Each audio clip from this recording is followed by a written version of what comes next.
kan fakta yang tidak bisa dibantah bahwa jaraknya itu kan 1800 tahun. Artinya kenapa sampai 1800 tahun untuk menghalalkan 2 ekor binatang itu gitu. Itu yang saya belum menemukan gitu jawabannya. Kenapa sampai tunggu sampai 1800 tahun baru untuk menghalalkan unta dengan kelinci gitu. Kenapa nggak tanggung-tanggung aja gitu? Udah halain aja semua, kenapa harus ada lagi yang harus dipisah-pisah gitu ya kan? Itu silakan dijelaskan Pak Guru. Anda boleh baca di dalam Yehezkiel 5, data nomor 5 dan seterusnya. Ini poin. Di Al-Qur'an dijelaskan begini. Bismillahirrahmanirrahim. Fabima naqdihim mitsaqahum la'annahum wa ja'alna qulubahum qasiyah yuharrifuna al-kalima al-muwadi'i wa nasu hazzam mimma zukkiru bi wa la tazalu tattahili'u ala kha'ina minhum illa qalilan minhum fa'fu anhum wasfah innallaha yuhibbul muhsinin. Tetapi karena mereka melanggar janjinya, maka kami melaknat mereka dan kami jadikan hati mereka keras membatu. Mereka suka mengubah firman Allah dari tempatnya dan mereka sengaja melupakan sebagian pesan yang telah diperingatkan kepada mereka. Engkau Nabi Muhammad senantiasa akan melihat pengkhianatan dari mereka kecuali sekelompok kecil di antara mereka yang tidak berkhianat. Maka maafkanlah mereka dan biarkanlah mereka. Sungguh Allah menyukai orang-orang yang berbuat baik. Jadi kenapa demikian? Karena Allah memang sudah merencanakan akan mendatangkan Rasulullah Khataman Nabiyyin di abad ke-7, sehingga orang-orang yang dikenaki laknat oleh Allah dibiarkan mereka terlunta-lunta. Itu Anda boleh lihat di dalam Ulangan 6, Ulangan 4, tepatnya di Yehezkiel 5. Anda lihat di situ bagaimana kemudian Allah murka kepada Bani Israel sehingga mereka dibuat terlunta-lunta sampai datangnya sang penebus, sang penolong lain yang mensucikan manusia, wa yuzakkihim, yaitu baginda Rasulullah Muhammad sallallahu alaihi wasallam. Sama ketika saya bertanya kepada saudara, kalau Yesus itu Tuhan sebagai penebus dosa manusia, kenapa bukan pada saat Adam dia datang kemudian untuk mati disalibkan oleh Qabil dan Kain? Supaya tidak ada keturunannya berdosa, supaya Nuh, supaya Lot dan seterusnya tidak melakukan kemaksiatan di hadapan Tuhan. Oke.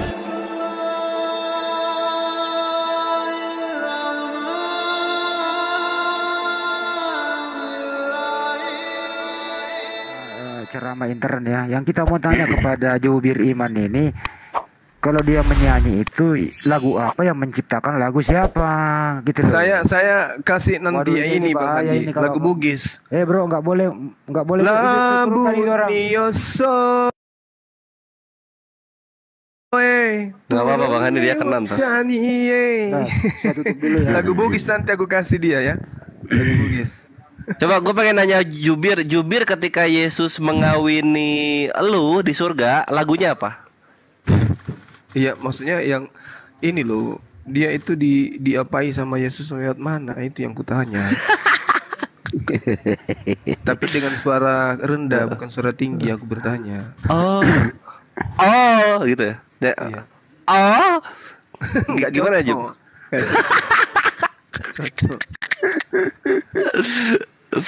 Ya tadi aku kocak banget, kejang-kejang itu si ini gurunya penyebar berita sama si King Richard ya. Di mana Yesus mengawini apa penyembahnya cipta-cipta. Ternyata dalilnya ada nih.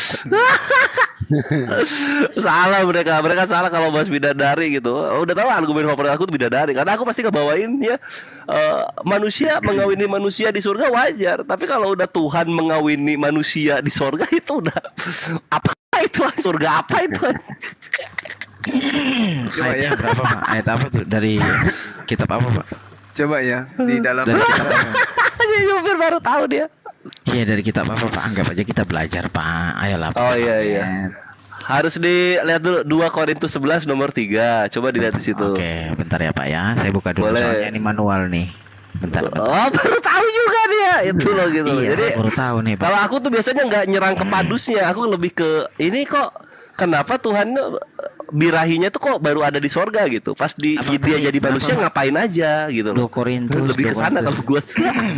Pas Slamet. 2 Korintus berapa? 2 Korintus 11 nomor 3 di situ ada. Nomor 3. Nomor 2 salah. Naik 1. Nomor 2. Oke. Tetapi aku takut kalau pikiran kamu disesatkan dari kesetiaanmu yang sejati kepada Kristus, sama seperti Hawa diperdayakan oleh ular dengan naik lagi satu sebelum yang itu. Sorry. Naik lagi ya. Sebab aku cemburu kepada kamu dan cemburu ilahi karena aku telah mempertunangkan kamu kepada satu laki-laki untuk membawa kamu sebagai perawan suci kepada Kristus. So what is your problem, my friends? Oh, there is no problem when you are accept that your Jesus, the Christ, are taking all of the virgins in the world. Ayat ini untuk Maria, Pak.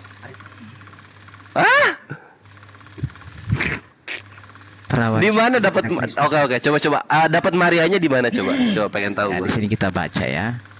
Boleh. Ya, kalau mau sih kita dari ayat 1 lah. Ini yang mau hadapi saya ini. Dapat Marianya dari mana coba? Gue pengen tahu. Dapat Marianya gue dari mana? Sudah lulus. Coba. Nggak ada Maria di situ tuh, yo. Dia mau kabur dia. Yang penting kita diskusi pelan-pelan, gak usah buru-buru. Cuma kayak mau mencret. Jadi diskusinya kayak mau mencret. Santai aja cuma. Ya, gue berak batu malah ini sama lu. Semoga ya Pak, besok almarhum lah. Alangkah baiknya jika kamu sabar terhadap kebodohan. Jangan share gambar nih. Jangan share gambar, jangan. Ntar dulu ya. Alangkah baiknya jika kamu sabar terhadap kebodohan yang kecil itu. Memang kamu sabar terhadap aku. Sebab aku cemburu kepada kamu dan cemburu ilahi, karena aku telah mempertunangkan kamu kepada satu laki-laki untuk membawa kamu kepada sebagai perawan suci kepada Kristus. Mempertunangkan kamu kepada satu laki-laki. Di sini konteks ini Tuhan mempertunangkan pada satu laki-laki, Pak. Itu gimana, Pak? Silakan penjelasan sudut pandang Bapak gimana? Ya, kita kalau lihat di sini, tunggu ya. Jadi kalau gua membawakan cara Islam menafsirkan itu kepada kekristenan, maksudnya gimana? Jadi menafsirkan dalil itu dengan dalil lagi, tidak dengan asumsi kita pribadi. Contoh dalilnya misalnya bilang Maria, dalilnya dari Al-Quran. Enggak, gini, kalau misalnya kita menerangkan Al-Quran, ini Al-Baqarah 115 penjelasannya di mana? Oh, itu ada di surah yang ini dan yang ini gitu penjelasannya. Jadi saling dijawabnya tuh oleh Al-Qur'annya sendiri. Begitu juga dengan kitab suci. Itu sebenarnya bisa dibenarkan kalau bilang Maria. Tapi Marianya di mana? Kan nggak ada tuh. Nggak ada kan? Marianya di mana? Nggak ada. Memang betul, Pak. Memang betul. Tetapi siapakah dalam Alkitab ini, Pak? Mulai dari Kejadian sampai Wahyu ini yang disebut perawan suci. Ada nggak perempuan selain Maria? Coba, Pak. Oke, jadi yang pertama kita kasih tahu adalah begini. Logika di situ, Pak. Iya, gini, kita bawakan ke original teksnya dulu gitu. Original teksnya. Come on, Bay. Nah, di original teksnya itu tertulis begini, Zelogar Himas. Zelo itu cemburu, jealous. Itu dari kata zelo. Zelogar Himas, gar itu untuk atau kepada. Himas itu jamak, kamu tapi jamak. Iya, nah di sini tuh aku cemburu kepada kalian gitu. Jangan di situ. Itu tunggu. Terus lanjut. Jangan dipotong. Terus. Iya, Zelogar Himas Theo, aku cemburu kepada kalian karena Tuhan. Ya, betul. Zelo Hermomasen, Gar Himas kata Tuhan itu, Pak, itu kata jamak kan, Pak? Iya, Himas jamak. Himas itu jamak. Itu artinya sang penulis yang menulis, Pak. Dia yang lagi berbicara di situ, Pak. Himas itu kamu, bukan saya. Kamu. Iya, betul, kamu dengan cemburu ilahi kan, Pak? Ya, saya cemburu kepada kamu, kan gitu. Iya, betul. Lanjut, Pak, lanjut. Nah, masa kamunya ini penulis? Terus yang bilang saya siapa? Itu baru Pak. Lanjut kita kepada perempuan itu, Pak. Perawan suci itu, Pak. Perawan suci, silakan. Oke. Ayo, come on. Hermomasen, aku menunangkan Gar Himas kepada kalian semua. Heni itu satu. Andri itu suami. Iya, suami berarti laki-laki. Kepada satu suami. Satu laki-laki. Satu laki-laki. Iya, terus masalahnya di sini apa, Pak? Nah, masalahnya kamu semua itu dipertunangkan kepada satu laki-laki, satu suami sebagai apa? Parthenon Hagnen atau perawan suci. Sebenarnya Parthenon perawan kudus harusnya ya, perawan kudus. Tadi kan konteksnya statement Bapak sendiri yang mengatakan bahwa kok Tuhan mengawini orang di surga gitu. Nah di sini kan tidak berbicara konteksnya di dalam surga nih Pak. Iya makanya kalau gua bawakan ini dulu supaya orang-orang mengerti ada yang disediakan untuk Yesus. Apa itu perawan suci? Oke. Nah perawan suci ini jamak ya, jadi kamu di situ tuh jamak. Gitu. Ya. Nah ini bukan Maria jadinya. Ini kan terus buat apa perawan sucinya? Buat apa perawan sucinya? Sabar saudara. Ini kan Bapak menafsirkan ayat keduanya doang. Lalu ayat ketiganya kita nggak usah pakai nih ya Pak ya. Coret aja gitu. Nggak perlu. Aja gitu. Oh nggak perlu. Ya ada nggak ada perawan suci di situ? Siap. Oke. Yang penting Bapak senang aja. Silakan Pak. Lanjut. Nah, ini perawan suci ini maksudnya apa? Buat apa perawan suci? Kita baru masuk ke Wahyu. Ternyata di Wahyu dijelaskan. Wahyu 19, 7 dan 9. Dengerin dulu bro, Sabar dulu. Gimana? Jadi cara belajar Pak Slamet dengan teman-teman begitu ya Pak ya. Dengerin dulu. Iya, jadi yang menjelaskan itu bukan kita, tapi langsung kitab sucinya sendiri. Oke. Yang di mana yang penting ada bunyinya mirip lah ya gitu ya Pak ya. Iya, tertulis kata begitu, penjelasannya harus tertulis kata begitu juga gitu loh. Iya, bagus. Nah, kayak gitu. Sudut pandang dari kepercayaan. Iya, dengerin dulu Wahyunya, jangan nangis dulu. Nah, kita dengerin dulu ya. Nah, di sini kita lihat. Cuma jangan tidur Cuma. Lu tunggu saya Cuma. Nah, di sini dikatakan Wahyu 19:7 apa tertulisnya? Segitu ilmumu. Marilah aku kayak 19:9-nya aja ya. Ada poin untukmu, Kak. Nanti ada poin untukmu. Kita Wahyu 19:9 aja ya. Lalu ia berkata kepadaku, tuliskanlah, berbahagialah mereka yang diundang ke perjamuan kawin anak domba. Katanya lagi kepadaku, perkataan ini adalah benar, perkataan-perkataan dari Theos. Tuh. Oke lah. Jadi nanti akan ada kawin-mawin di surga kekristenan, tapi bukan manusia dengan manusia, melainkan manusia dengan anak domba ini. Anak dombanya satu, manusianya banyak. Tuhan kawin dengan. Bacain dulu ya lengkap. Sebab pesta perkawinan anak domba telah tiba. Dan mempelai wanitanya telah mempersiapkan dirinya. Marilah kita bersukaria. Di sinilah tempatnya menyanyi nih. Marilah kita bersukaria dan bersorak-sorai serta memuliakannya. Di sinilah menyanyi nih. Karena hari perkawinan anak domba telah tiba dan mempelai perempuannya sudah siap sedia. Di sini nih waktunya menyanyi nih si jubir nanti nih. Gitu loh. Pertanyaannya, lagu apa yang Anda nyanyikan menyaksikan bersorak-sorai dalam hal perkawinan anak domba? Kira-kira begitu. Jelas toh? Gimana bro? Ya udah, kalau memang itu perspektif kepercayaan Bapak ya sudah. Bukan saya hargai. kepercayaan saya tertulis. Ya habisnya cara memahaminya beda Pak. Cara Coba kau memahami pahami saya seperti dengan apa? Ya udah coba. Kalau saya disebutkan nanti kan Bapak protes juga. Enggak, kita akan menerima gitu kan. Tadi nah itu makanya kalau di kita kan kesibukannya memecahkan perawan-perawan bidadari Islam, kami menerima dengan bangga gitu. Nah sekarang kok kekristenan nggak menerima dengan bangga ketika Tuhannya memecahkan apanya manusia lah gitu. Jelaskan versi kamu bro. Ya kalau versi saya sih beda ya Pak ya, karena ini kan Bapak menafsirkan ayat kan gabung-gabungkan gitu. Tapi ya sudahlah. Ya udah baca dulu itu Wahyu 19. Jelasin lah. Dulu. Mau dibaca Wahyu 11-nya apa? Terserah lu, Kejadian 1. Wahyu 11 loncat 7 perikop dia. 7 apa? 7 pasal. Saya pengen bahas Quran aja Pak kalau mau. Saya pengen nantang Juma itu diskusi Quran. Gua bilang juga skakmat. Gimana kisah bidadari kami itu nggak ada apa-apanya dengan kisah Tuhan mengawini manusia-manusia. Nggak ada apa-apanya, my bre. Saya masih menyanyi. Ayo Juma, diskusi Quran Juma. Kalau lu memang lu hebat, ayolah kita diskusi Quran. Saya masih bernyanyi. Hati-hati masih bernyanyi. Abadi Gurunda ya. Abadi bernyanyi.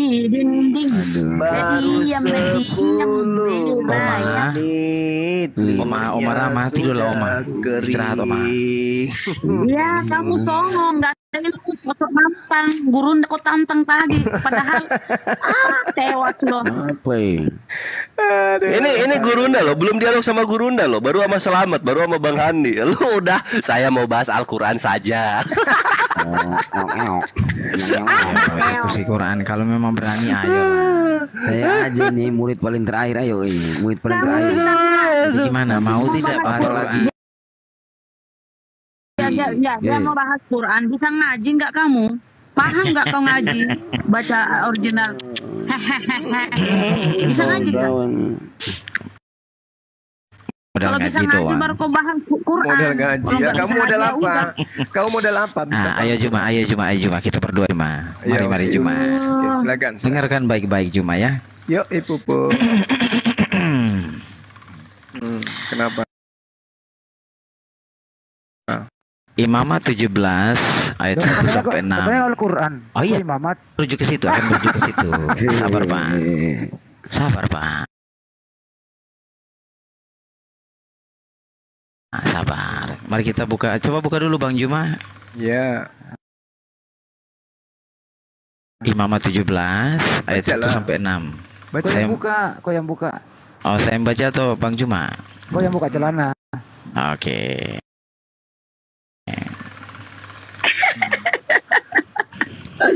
Ini kayaknya Lucu di Oma-Oma malam nih lah. senang-senang banget nih Oma-Oma nih. Kamu Ya udah. sombong tadi padahal nol. Error otakmu. Kantong kosong bunyi nyerong. Dede. Paulus. Tong kosong bunyinya poh. Nah ini nih. Nanti mereka semua bunyi kayak gitu setelah di sana. Paham? Jadi mempelai wanita Tong dia. kosong bunyi nyerong. Waktu terjadi itu nanti bersorak-sorai serta memuliakan karena hari perkawinan anak domba telah tiba. Di sinilah waktunya menyanyi nih. Pertanyaannya lagu apa? Gitu loh. Lagu apa? Apakah ada sound system? Imamat kenapa imamat tadi, Bung? Mau saya injilin? Ya ayo supaya ini supaya Imamat 11 ayat 4 Imamat apa? sampai 6. Imamat 11 ayat 4 sampai 6. Lah tadi Imamat imamat 17 katanya. Pindah lagi. Imamat Imamat. 11 ayat 4 sampai 6. Sempat Imamat 11. Imamat 11. Udah mulai latihan dia. Hitung supaya mangap ya. Gak mau makan. Dari yang Oke, boleh saya ini baca? dia. Ya kita baca ya. Boleh saya baca? Iya, Dia mau makan. silakan. Dia mau makan Oh ya udah pelandu lo ini. aja baca silakan. Mau makan pelandu dia. Iya, silakan. Tetapi inilah yang tidak boleh kamu makan dari yang mama atau dari yang berkuku belah unta, karena memang mama biak tetapi tidak berkuku belahan, haram itu bagimu. Iya. Juga pelanduk karena memang mama biak tetapi tidak berkuku belah, haram itu bagimu. Ayat Iya. ke-6. Juga kelinci karena memang mama biak tetapi tidak berkuku belah, haram itu bagimu. Lah, Iya. Ali Imran 50 ayat 50 dengan 51. Di situ ada perintah atau dalil yang mengatakan bahwa sabar dulu. Menghalalkan sebagian. Ya, nah itu. Haramkan. Kenapa? Ini sabar dulu ya Bang Juma, tahan dulu ya. Tenang, biarkan saya selesaikan narasi saya dulu. Iya. Nah, Imamat 11 ayat 4 sampai 6 ini ditulis oleh Musa. Ini kan dari zaman Musa, Yes. artinya jaraknya 1800 tahun dengan zamannya Muhammad. Nah, kok bisa di zaman Muhammad itu dirubah itu gitu loh. Oke. Coba. Ali Padahal Imran Allah berapa itu kan- tadi? Ali Imran 50 51. Padahal hukum Allah 50 itu kan 51. hukum Allah itu kan kekal dan abadi gitu. Kok bisa ada perubahan gitu? Mohon pencerahannya Bang Juma, guru-guru yang terhormat. Silakan. Oke, nah gitu dong. Kamu harus Tunggu jadi... Gurunda, tunggu Iya. aku konfirmasi dulu ya. Dan sebagai seorang yang membenarkan Taurat yang datang sebelumku, yang itu. Selamat, diam. Ini Enggak, fokus. konfirmasi Saya aja yang itu, Ali Imran yang itu. Saya sama dia aja. Iya, gua nanya. Ya itu. Oke Silakan, deh, Pak. lanjut. Iya, baik. Jadi yang perlu Anda pahami dulu, di dalam Al-Quran itu, di dalam surah Al-Ma'idah, Anda pahami dulu. Apa yang dikatakan Al-Quran dalam surah Al-Ma'idah terkait hukum Taurat. Jelas sekali di dalam surah Al-Araf juga jelas dikatakan ya, bahwasanya hukum Taurat itu adalah hukum yang Mohon maaf, Bang Juma, mohon maaf, itu bukan di Al-Maidah, tetapi di Al-Imran 50, Pak. sabar. Oke, silakan. Anda jadi murid saya kok jangan ngeyel. Siap Gurunda, Gitu siap. dong. Ya, Oke. Nah, ketika kemudian Al-Quran menjelaskan tentang hukum Taurat, ternyata hukum Taurat itu diperuntukkan untuk Bani Israel. Al-Araf ayat 145. Ya, itu. Jadi kalau Anda menabrakkan kemudian hukum yang ada di dalam kitabnya orang Yahudi untuk orang Yahudi dan Al-Quran untuk umat seluruh manusia, Anda keliru. Saya bacakan ayatnya. Bismillahirrahmanirrahim. Wa katabna lahu fil alwah min kulli syai' mau'izatan wa tafsila li kulli syai'. Fakhusha bi quwwatin wa'mur qaumaka ya'khuzu bi ahsaniha. Saurikum daral fasikin. Itu jelas tuh. Kami telah tuliskan untuk Musa pada Taurat segala sesuatu sebagai pelajaran dan penjelasan untuk segala hal. Maka kami berfirman, berpegang teguhlah kepadanya dan suruhlah kaummu. Ya, jadi siapa yang disuruh? Kaumnya Nabi Musa alaihissalam untuk berpegang kepadanya dengan sebaik-baiknya. Aku akan memperlihatkan kepadamu negeri-negeri orang fasik. Nah ini satu, Al-Quran menjelaskan hukum Taurat itu hanya untuk Bani Israel.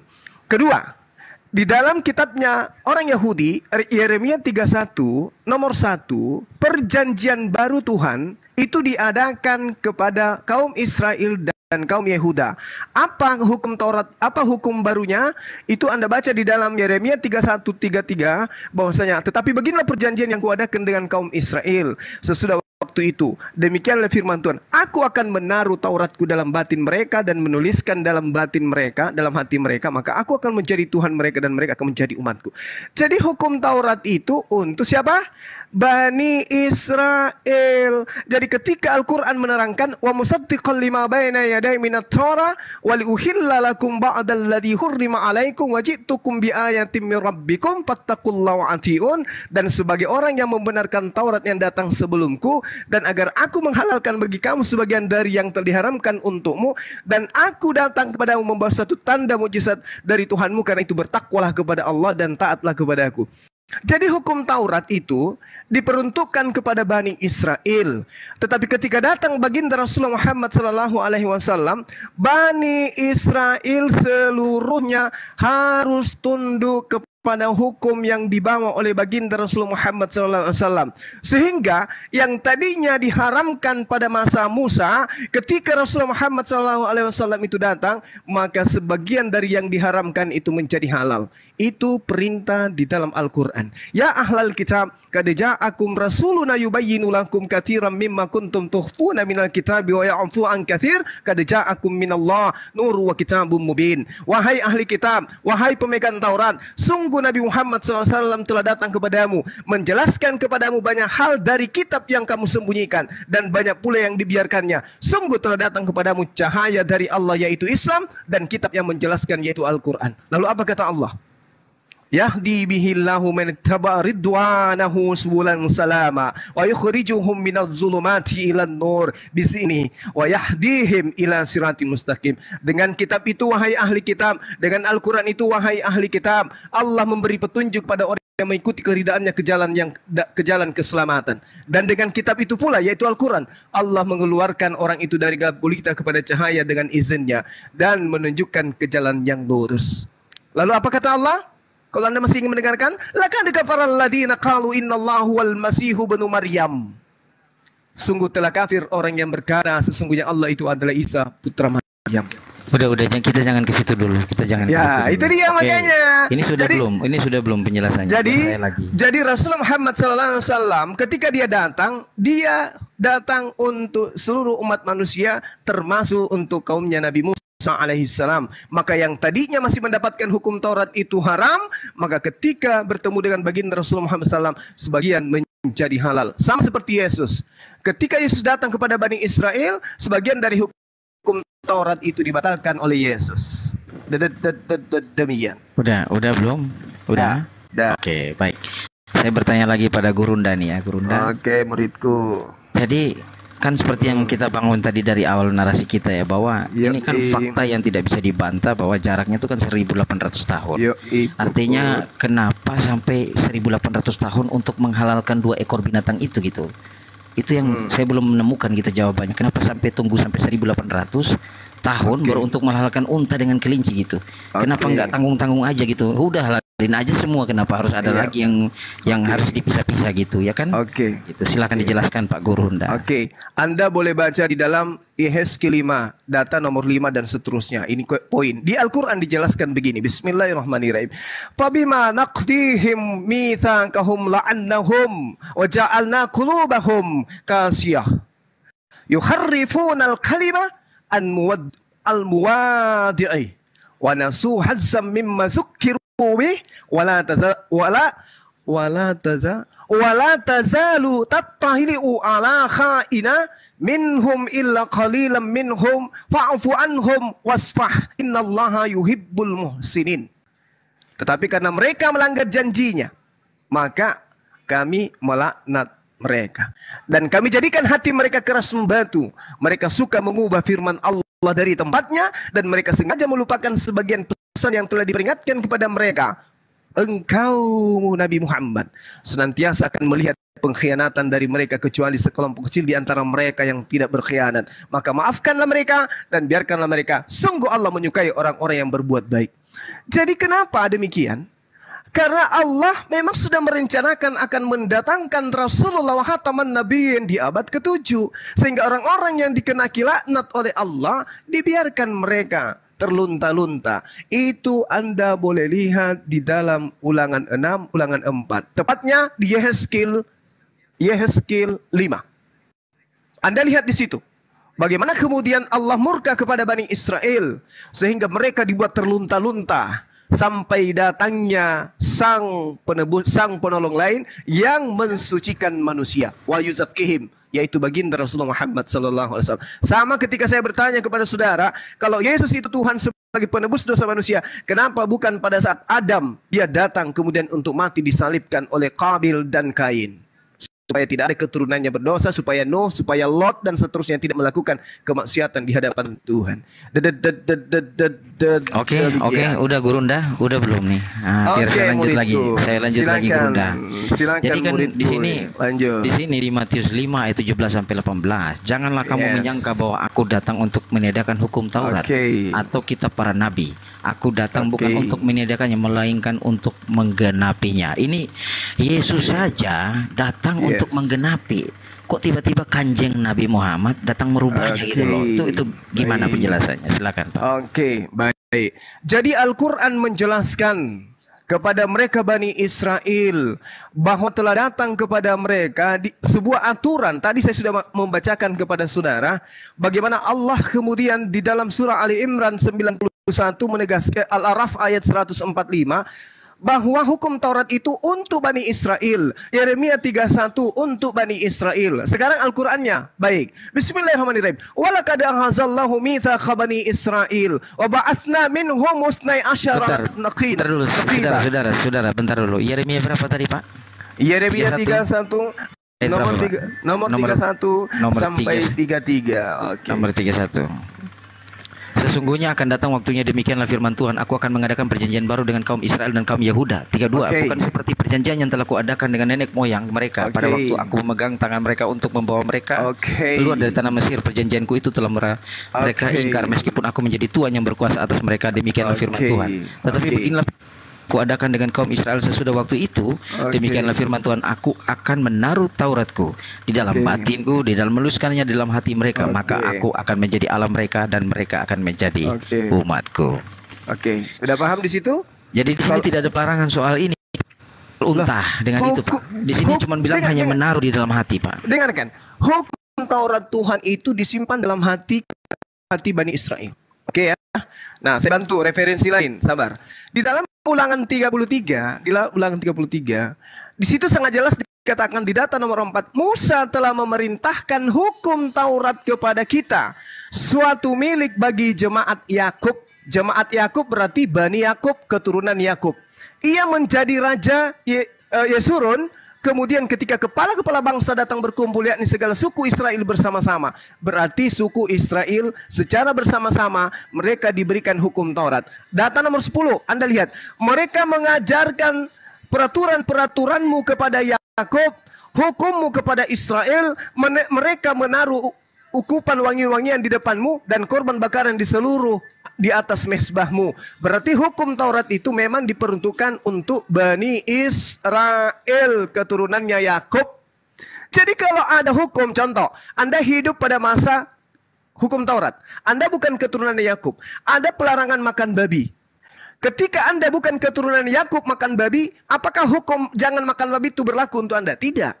Karena hukum itu hanya datang kepada Bani Israel. Anda bukan Bani Israel. Izin menanggapi Gurunda. Nah, silakan muridku. Jadi kan di Imamat 11 tadi itu kan itu Imamat 31. Ya, bukan Imamat 11 ayat 4 sampai 6 tadi itu kan penekanannya memang untuk bangsa Israel, Pak Gurunda gitu. Nah, kalau Pak Gurunda bilang hukum Taurat itu kan hanya untuk bangsa Israel. Lalu kita melupakan Imamat 11 ayat 4 sampai 6 itu juga untuk Israel gitu. Nah, kenapa Nabi Muhammad itu datang menghalalkan itu, sedangkan pada dasarnya memang sudah diharamkan gitu dan tidak boleh ada yang merubah itu. Dengarkan. Gurunda, tar dulu dong sebelum lanjut. Tadi yang jemaat Yakub di mana itu dalilnya? Ulangan 33 nomor 4. Lanjut. Jadi Imamat 11 itu sangat jelas di situ. Coba Anda baca. Lalu Tuhan berfirman kepada Musa dan Harun, katanya kepada mereka, katakan kepada Bani Israel. Tidak ada dikatakan kepada Bani Adam, nggak ada. Bani Israel. Demikianlah juga babi, jangan engkau makan karena itu haram bagimu. Ini hukum untuk Bani Israel. Kenapa kita nempel ke sana? Hukum ini untuk Bani Israel karena mereka kemudian melakukan pelanggaran-pelanggaran terhadap hukum-hukum ini. Dan ingat, hukum ini tidak mengikat seluruh umat manusia, hanya mengikat mereka. Sehingga dinubuatkan akan datang sosok hamba Tuhan yang akan mengajarkan segala hukum-hukum, di mana hukum-hukum Tuhan itu akan dinyatakan kepada seluruh bangsa-bangsa. Nah, tidak ada dari Bani Israel. Kenapa? Karena hukum-hukum yang datang kepada Bani Israel bukan untuk seluruh bangsa-bangsa. Sedangkan yang datang ini, yang menegakkan hukum-hukum di dalam Yesaya 42 nomor 1 adalah hamba Tuhan yang di atasnya ada roh, di mana roh Tuhan yang akan dinyatakan kepada dia berupa hukum-hukum dan ketetapan itu untuk diperuntukkan kepada seluruh bangsa-bangsa. Siapa dia? Baginda Rasulullah Muhammad sallallahu alaihi wasallam. Mana dalilnya? Bil bayyinati wal zubur wa anzalna ilaikal dzikr litubayyana linnas, untuk seluruh umat manusia. Gurunda. Yesaya 42 ayat berapa tadi, Pak? 42 nomor 1. Nomor 1. Iya. Lihatlah hambaku yang kupegang, orang pilihanku yang kepadanya aku berkenan. Aku telah menaruh rohku ke atasnya supaya ia menyatakan hukum kepada bangsa-bangsa. Di situ tidak ada sebutan Muhammad, Pak. Oke, baik. Sekarang saya tanya kepada saudara, siapa yang kemudian menyatakan hukum-hukum kepada seluruh bangsa-bangsa? Dari Bani Israel dulu, Bani Israel dulu.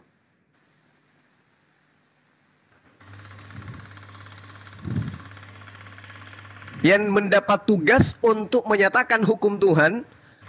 Kan hukum Tuhan itu datang Torah, yang ada juga dari ketetapan-ketetapan kidung yang ada dalam Mazmur, ya. Kemudian firman-firman yang diterima oleh Yesus yang dikhususkan untuk seluruh bangsa-bangsa. Itu siapa? Yohanes Pembaptis, Pak. Yohanes Pembaptis di mana dituliskan? Itu di ayat kedua, Pak. Lanjutan ke ayat kedua itu, Pak. Lihat, itu hambaku yang kupegang, orang pilihanku yang kepadanya aku berkenan. Aku telah menaruh rohku ke atasnya supaya ia menyatakan hukum kepada bangsa-bangsa. Ia tidak akan berteriak atau menyaringkan suara atau memperdengarkan suaranya di jalan. Nah, Yohanes Pembaptis ini yang kita kenal di dalam Perjanjian Baru itu, ya, dia sering memberitakan firman itu sambil berjalan begitu. Enggak, kepada bangsa-bangsa, kepada hukum-hukum Yohanes Pembaptis yang diperintahkan kepadanya untuk dia nyatakan kepada seluruh manusia itu di mana? Kalau enggak ada, saya bacakan Al-Qur'annya. Bismillahirrahmanirrahim. Oh, dari Al-Qur'an. Monggo, silakan. Karena yang menggenapi baginda Rasulullah Muhammad sallallahu alaihi wasallam. Siap. Wa kadzalika auhayna ilaika ruham min amrina ma kunta tadri mal kitab walal iman walakin ja'alnahu nuran wa nahdi bi man nasya. min ibadina wa innaka latahdi ila siratim mustaqim. Dan demikianlah kami wahyukan kepadamu roh kami dengan perintah kami. Sebelumnya engkau tidak mengetahui apakah kitab Al-Quran itu dan apakah iman itu. Tetapi kami jadikan Al-Quran itu cahaya. Dengan itu kami memberi petunjuk siapa yang kami kehendaki di antara hamba kami. Dan sungguh engkau benar-benar membimbing seluruh manusia kepada jalan yang lurus. Sama. Bil bayyinati waz zubur wa anzalna ilaika dzikra litubayyana lin-nasi ma nuzzila ilaihim wa la'allahum yatafakkarun. Baginda Rasulullah Muhammad SAW diberi Al-Quran sebagai hukum-hukum untuk dia tegakkan kepada seluruh bangsa-bangsa. Makanya Al-Quran pun harus menggunakan original teks. Gak boleh hanya terjemahan. Gurunda. Oke. Jadi penekanan daripada Gurunda ini di Yesaya berapa tadi 30 itu ayat 42 ayat 1 sampai seterusnya itu adalah ayat-ayat yang mau dibilang ramalan atau nubuatan gitu untuk Kanjeng Nabi Muhammad. Kira-kira begitu penekanannya. Yes, betul. Mungkin kita bisa baca ya Pak di ayat lanjutannya gitu, karena menurut saya kurang lengkap lah kalau kita cuma baca ayat 1 ayat 2 gitu. Iya. Nggak panjang kok, nggak panjang. Silakan. Ayat ke-6 ya Pak ya. Ayat ke-5 beginilah firman Tuhan Allah. Tuhan menciptakan langit dan membentangkan yang mengharapkan bumi dengan segala yang tumbuh di atasnya, yang memberikan napas kepada umat manusia yang mendudukinya dan nyawanya kepada mereka yang hidup di atasnya. Ayat 6. Aku ini Tuhan telah memanggil engkau untuk maksud penyelamatan. Telah memegang tanganmu. Aku telah membentuk engkau. Nah, tujuan atau penubuatan ini untuk Kanjeng Nabi Muhammad. Emang Kanjeng Nabi Muhammad untuk menyelamatkan siapa Pak di sini Pak? Untuk menyelamatkan seluruh umat manusia. Oh, oke. Aku telah membentuk engkau, memberi engkau dengan menjadi perjanjian bagi umat manusia, menjadi terang untuk bangsa-bangsanya. Apakah Kanjeng Nabi Muhammad disebut terang juga, Pak? Ada dalilnya dalam Al-Quran? Baginda Muhammad, dengarkan. Dalilnya. Terang itu adalah cahaya. Asyura ayat 52.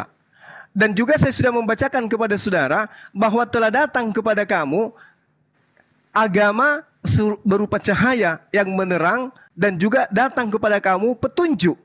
Itu sudah jelas seperti ayat yang saya bacakan tadi kepada saudara. Baik, saudara. Sabar. Biar lebih jelas. Dikatakan begini, yahdi bihillah manit sab'arid ridwanahu subulan salama wa yukhrijuhum minadz zulumati ilan nur. Mengeluarkan orang itu dari gelap gulita kepada cahaya. Oke, cahaya itu terang. Oke, lanjut. Lanjut satu ayat lagi terakhir. Oke. Terakhir kan tadi ayat 6, aku ini Tuhan telah memanggil engkau untuk maksud penyelamatan. Nah, maksud penyelamatan tadi kan Bang Juma udah menjelaskannya ya kan.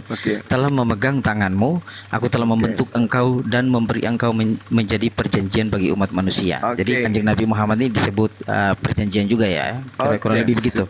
Terus menjadi terang, tadi sudah dijelaskan ada dalilnya. Nah, ayat ke-7, untuk membuka mata yang buta. Nah, sepanjang sejarah Kanjeng Nabi Muhammad kurang lebih 30 tahun berada di dunia ini, apakah beliau pernah melakukan mujizat untuk menyembuhkan orang yang matanya buta? Oh, salah Anda memahami itu. Untuk membuka mata yang buta, untuk mengeluarkan orang hukuman dari tempat tahanan dan mengeluarkan orang-orang yang duduk dalam gelap dari rumah penjara. Maksudnya adalah, dengarkan, maksudnya adalah dengan Al-Quran itu kemudian baginda Rasulullah Muhammad SAW mengeluarkan bangsa yang mana bangsa itu buta, yang mana bangsa itu tuli, yang mana bangsa itu tidak tahu apa-apa. Itu bangsa jahiliyah. Makanya dia datang dengan apa? Huwallazi ba'atsa fil ummiyina rasulan minhum yatlu 'alaihim ayatihi wa yuzakkihim wa yu'allimuhumul kitaba wal hikmah wa in kanu min qablu lafi dhalalin mubin. Dialah yang mengutus seorang nabi bernama baginda Rasulullah Muhammad SAW kepada kaum yang buta huruf dari kalangan mereka sendiri, yang membacakan kepada mereka ayat-ayatnya. Mereka kemudian disucikan dan mengajarkan kepada mereka kitab dan hikmah, meskipun sebelumnya mereka benar-benar dalam kebutaan, dalam kegelapan, dalam kesesatan yang nyata. Makanya Arab dalam keadaannya sekarang seperti ini, padahal tadinya adalah bangsa jahiliyah. Demikian. Baik, baik, baik, baik. Jadi menurut Bang Juma, apa Yes. namanya ayat 7 ini, karena di sini kan ada membuka mata yang buta. Berarti kan Yes. kalau kita melihat, perhatikan baik-baik Yes. kata demi kata ini kan, kata mata itu kan merujuk pada spesifik atau lebih kepada ya personality, humanity gitu, artinya manusianya begitu, bukan seperti bangsa. Mungkin penjelasan Bang Juma mungkin keluar dari konteks apa bagaimana? Silakan Bang Juma. Enggak keluar ke konteks. Karena kenapa? Karena di sini tidak. Oh enggak. Bang Juma. Dengar. Ini berbicara tentang hukum-hukum kepada bangsa-bangsa, bukan orang per orang. Baca kembali.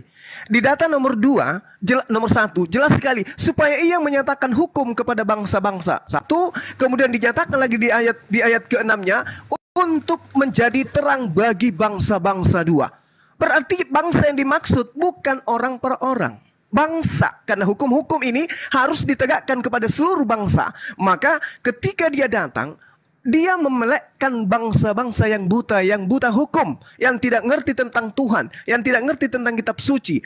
Dia melek setelah ia datang, dan itu adalah baginda Rasulullah Muhammad SAW. Ayatnya sudah saya bacakan kepada saudara. Huwallazi ba'atha fil ummiyina rasulan minhum yatlu 'alaihim ayatihi wa yuzakkihim wa yu'allimuhumul kitaba wal hikmah wa in kanu min qablu lafi dhalalin mubin. Itu jelas. Datang kepada orang yang buta, kemudian beliau membacakan ayat-ayat suci, memberikan keterangan-keterangan kepada mereka, lalu kemudian Rasulullah mensucikan mereka dan mengajarkan kepada mereka kitab dan hikmah, meskipun sebelumnya, dengarkan, mereka benar-benar dalam kebutaan yang nyata. Demikian. Oke Bang Juma, tapi kan di ayat 9 itu dia bilang begini, nubuat yang dahulu sekarang sudah menjadi kenyataan. Berarti konteksnya itu adalah penulis ingin mengatakan bahwa yang sudah menjadi kenyataan itu adalah pada zamannya sang penulis ini gitu. Berarti bukan pada zaman Kanjeng Nabi Muhammad gitu dong. Berarti dalil ini batal dong gitu. Oke.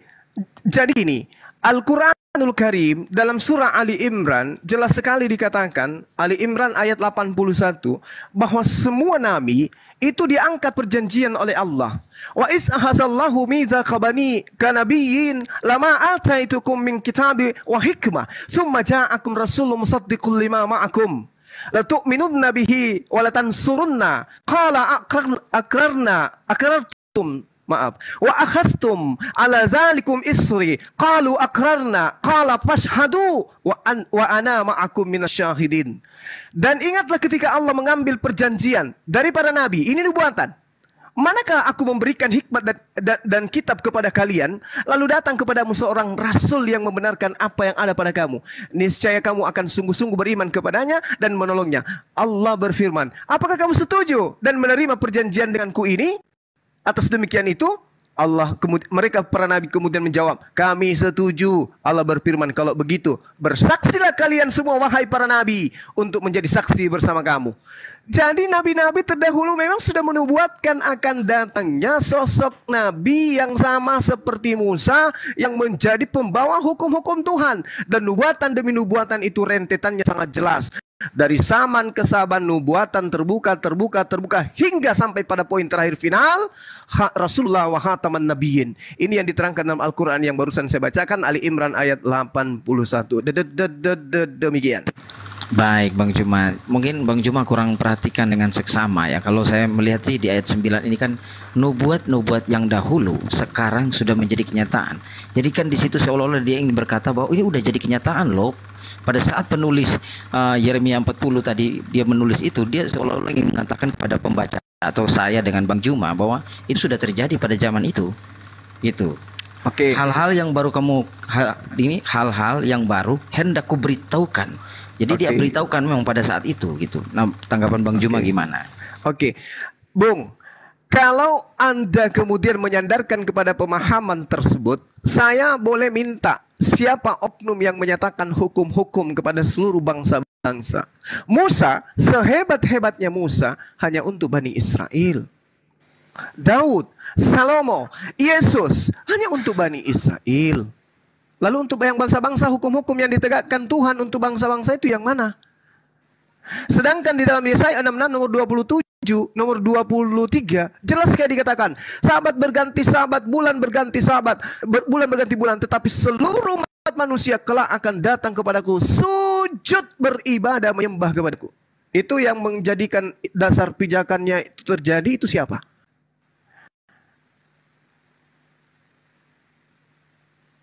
Nabi mana yang mengajarkan kepada seluruh bumi untuk sujud beribadah menyembah kepada Allah?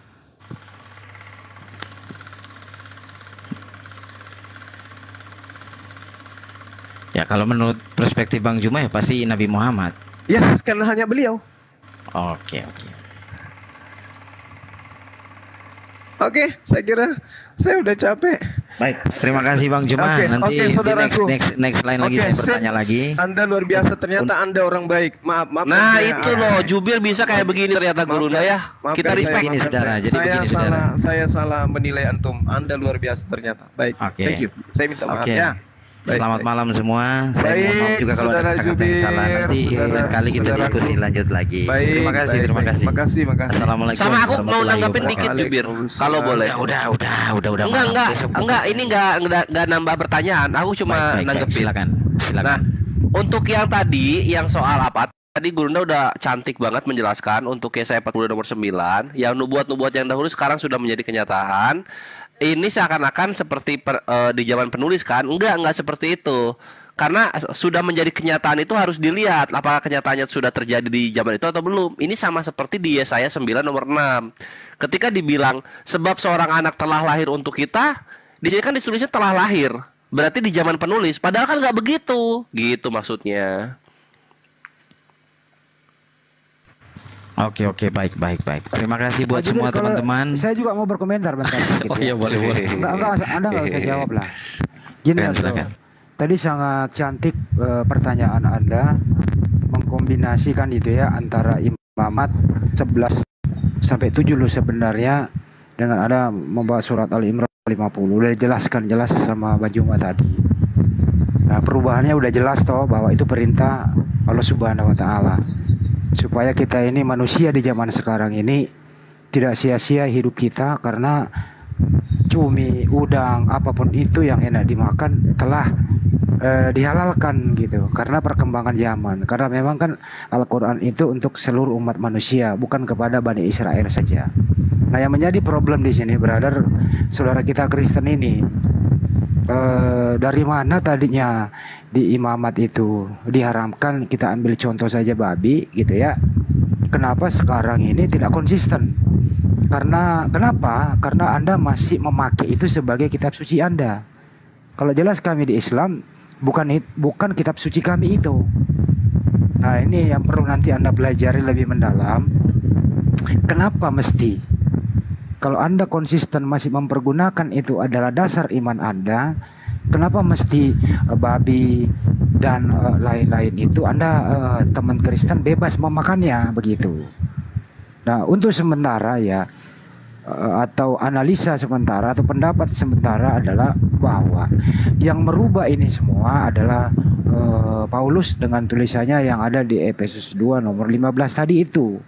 Bahwa apa, dengan matinya Yesus di tiang salib segala aturan dan perintah hukum Taurat telah dibatalkan. Nah, ini yang problem. Nah, makanya sekarang saudara-saudara kita Kristen itu terbelah menjadi beberapa bagian. Ada Advent yang masih konsisten, ada Katolik yang ikut Paulus, dan ada Protestan kurang lebih sama. Itu pun masih juga terbelah. Nah, untuk itu teman Pak Jubir mohon nanti memperdalam ilmunya lah, bahwa kenapa ada yang merubah. Kalau di agama Islam itu yang merubah adalah Allah Subhanahu wa taala sendiri, karena waktu itu berlaku untuk Bani Israel. Tentu dengan perkembangan zaman, Islam itu zaman itu menyesuaikan diri dengan Islam, bukan Islam yang menyesuaikan dengan diri dengan zaman. Nah, kalau Anda ini ada selalu kekang dengan perkembangan zaman. Untuk itu teruslah belajar dan jujurlah, seperti yang tadi saya juga seperti Bang Juma dan teman-teman yang lain.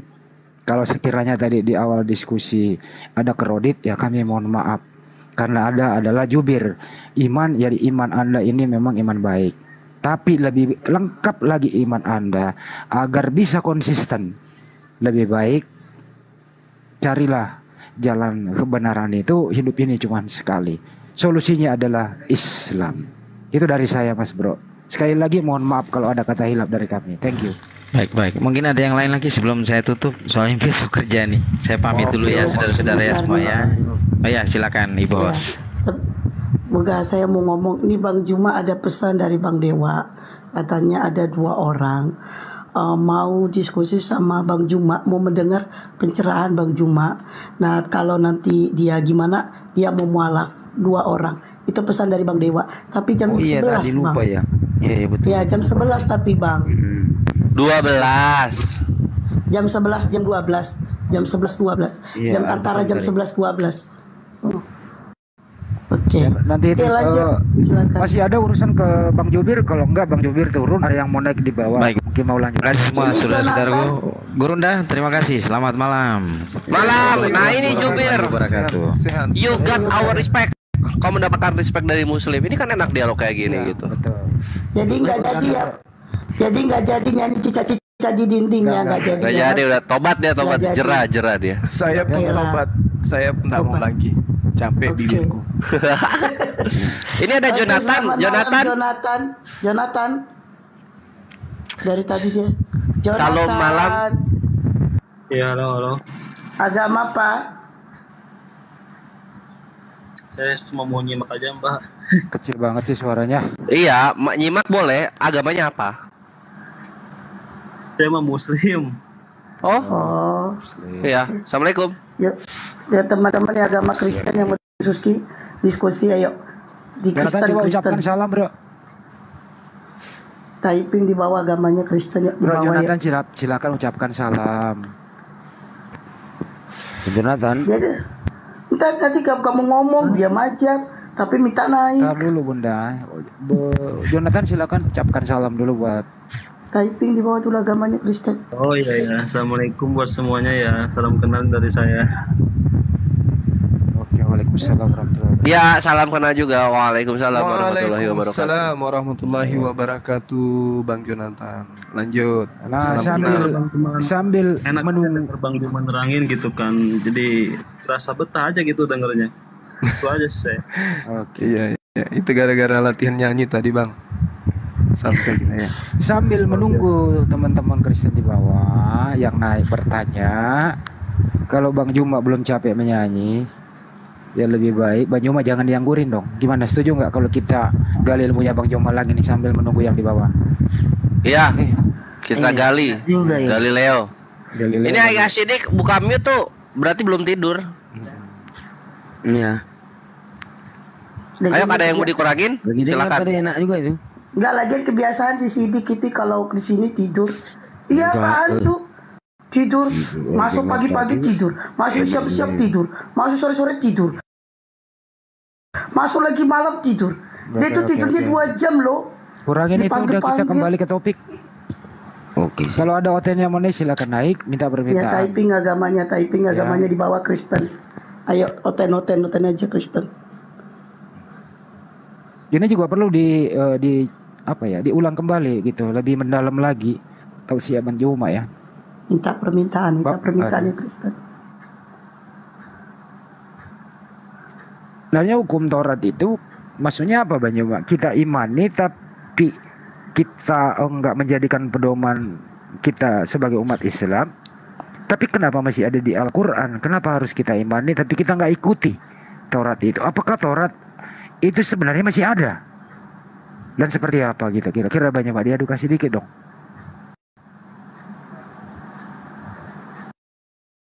Makasih morali cek hai guys kejadian Cica-cica di dinding sih. Enggak, HP ku keluar lagi. Kan nakal ini HP ini. Oke, baik. Bagaimana tadi? Bagaimana? Begini, Apanya yang bagaimana? maksudnya itu kenapa kita umat Iya, iya. Islam wajib mengimani ada kitab-kitab sebelumnya termasuk Taurat itu yang kita bahas tadi. Iya. Tapi kenapa kita nggak dianjurkan untuk menjadikan pedoman hidup kita umat Islam? Tapi kita harus mengimaninya. Dan yang kedua, apakah Taurat yang asli itu sebenarnya masih ada nggak sih? Kira-kira begitu. Iya, baik. Silakan. Jadi Al-Quran mengatakan gini, Bismillahirrahmanirrahim. Qala ya Musa inni istafaituka 'alan nasi birisalati wa bikalami. Fakhus ma ataituka wa kum minasyakirin. Allah berfirman, wahai Musa. Nah, sekarang kita sebagai seorang muslim percaya nggak ini? Allah berfirman kepada manusia yang bernama Nabi Musa. Qala, ya Musa, inni istafaituka 'alan nasi birisalati wa bikalami. Wahai Musa, sesungguhnya aku memilih, melebihkan, mengangkat engkau dari manusia yang lain pada masamu. Untuk apa? Birisalati, untuk membawa risalahku. Apalagi wabikalami, dan juga untuk membawa firmanku. Fahusma ataituka, sebab itu berpegang teguhlah kepada apa yang aku berikan kepadamu. Wakum minasyakirin, dan hendaklah engkau termasuk orang-orang yang bersyukur. Sekarang poinnya, kita harus beriman. Ini adalah kalam Allah. Al-Quran surah Al-Araf ayat 144, kita harus beriman. Ini kalam Allah. Di dalam muatan kalam Allah, ternyata Allah Subhanahu wa ta'ala pernah berfirman kepada Nabi Musa alaihissalam. Pertanyaannya sekarang, apa yang menjadi penggarisan dari firman Allah kepada Nabi Musa alaihissalam? Ternyata Al-Quran menuntun kita untuk mengetahui itu. Wa katabna lahu fil alwahi min kulli syai' mau'izatan wa tafsila li kulli syai'. Dan telah kami tuliskan untuk Musa pada lauh Turah segala sesuatu sebagai pelajaran dan penjelasan untuk segala hal. Lalu ini untuk siapa? Kata Allah, bahusma biquwah. Ini untuk siapa? Perintahnya, berpegang teguhlah kepada Torah yang kuberikan dan suruhlah kaummu. Ini perintah. Wa'mur qaumaka ya'khudhu bi ahsaniha. Suruhlah kaummu berpegang kepadanya dengan sebaik-baiknya. Jadi hukum Torah itu kemudian diperintahkan oleh Allah kepada Nabi Musa alaihissalam untuk diajarkan kepada kaumnya, agar kaumnya berpegang teguh kepada hukum yang datang kepada mereka. Lalu yang pertama tadi, kita harus beriman. Ternyata Allah Subhanahu wa ta'ala pernah berfirman kepada Nabi Musa, cakupan firman-Nya itu ada di lauh Torah atau Taurat itu sendiri. Lalu bagaimana kelakuan kaum di mana Musa meminta kaumnya agar meneguhkan hukum Taurat itu? Allah Subhanahu wa ta'ala menjelaskan, ya ahlal kitab, qad ja'akum rasuluna yubayyinu lakum katsiran mimma kuntum tuhfu minal kitab wa ya'fu an katsir. Qad ja'akum minallah nur wa kitabum mubin. Kedatangan Al-Quran, kedatangan Islam, ternyata itu untuk menjelaskan kepada baginda Rasulullah Muhammad sallallahu alaihi wasallam beberapa data yang ada dalam hukum Torah, yang ada di dalam kitab-kitab sebelum Al-Quran, itu disembunyikan. Berarti kita beriman kepada kitab Torah atau ajaran Allah yang datang kepada Nabi Musa yang dikhususkan kepada kaumnya, tetapi kita juga kudu wajib beriman bahwa Allah berfirman ternyata hukum Taurat itu telah disembunyikan, ada yang ditunjukkan dan ada juga yang disembunyikan. Kalau begitu, bagaimana solusi yang digambarkan kemudian oleh Allah kepada umat Islam untuk memahami lebih jauh bahwa apa yang digambarkan ini adalah sesuatu yang mutlak benar adanya? Kita lihat di dalam surah Ali Imran, kalau nggak salah di data 91 ya. Di situ jelas sekali dinyatakan oleh Allah, Ali Imran dinyatakan oleh Allah bahwasanya orang-orang Yahudi, saya rada-rada lupa ayatnya, yang pasti bahwasanya Allah mengatakan orang-orang terdahulu itu membuat kemudian hukum Tuhan yang datang kepada Nabi Musa alaihissalam, sebagian kemudian dicerai-beraikan. Itu yang diterangkan kemudian oleh Allah Subhanahu wa taala di dalam Al-Qur'anul Karim. Sehingga di dalam Al-Quran surah Al-An'am ayat 91.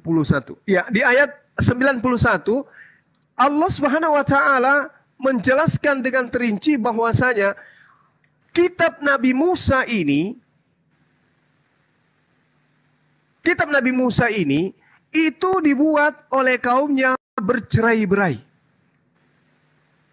Mereka kemudian membuat firman Tuhan yang datang kepada Nabi Musa itu menjadi lembaran-lembaran kertas yang terpisah-pisah. Di situ diterangkan oleh Allah, "Qul man ansalal kitab allati ja'a bihi Musa nuran wa hudan linnas taj'aluna qaratis tubdunaha wa tukhfu katsira." Jadi dibuat seperti sebuah lembaran-lembaran yang bercerai-berai. Nah, apa pembuktiannya? Di dalam surah Al-Maidah masih tersisa. Al-Maidah ayat 45. Sedikit lagi Bang Handi. Ini kepanjangan kayaknya ya. Di Al-Maidah ayat 45, Allah Subhanahu wa taala menjelaskan bahwasanya wa katabna alaihim fiha anna nafsa bin nafsi wal aina bil aini wal anf bil anf wal uzun bil uzun. Ini jelas. Kami telah menetapkan bagi mereka di dalamnya Torah bahwa nyawa dibalas dengan nyawa, mata dibalas mata, hidung dengan hidung, telinga dengan telinga, gigi dengan gigi, luka dibalas kisah pun itu akan dibalas dengan hal yang sama. Tapi bukan ciuman kudus ya, karena di sini tidak ada bibir dengan bibir. Nah, lalu kemudian pembuktiannya itu sangat jelas. Itu diterangkan dalam Ulangan 1921, Imamat 24 nomor 20. Itu sangat jelas bahwa ini masih digambarkan nyawa balas nyawa, mata dengan mata, hidung dengan hidung, gigi dengan gigi. Nggak ada bibir dengan bibir ya. Saya kira begitu Bang Hadi. Demikian. Sakti, aku bertanya sekarang. Aku Gurunda. Siap. Kiri ya, jangan belok kiri ya. Enggak dong, enggak belok kiri. Al-Qur'an loh. Ini aku minta penjelasan Al-Qur'an nih. Gurunda tadi di Al-Baqarah 91 itu yang terberai itu. Lembaran-lembaran kertas yang cerai-berai kan. Iya. Baik. Seirama dengan ini Gurunda. Al-An'am ayat 91. Betul. Iya. Iya.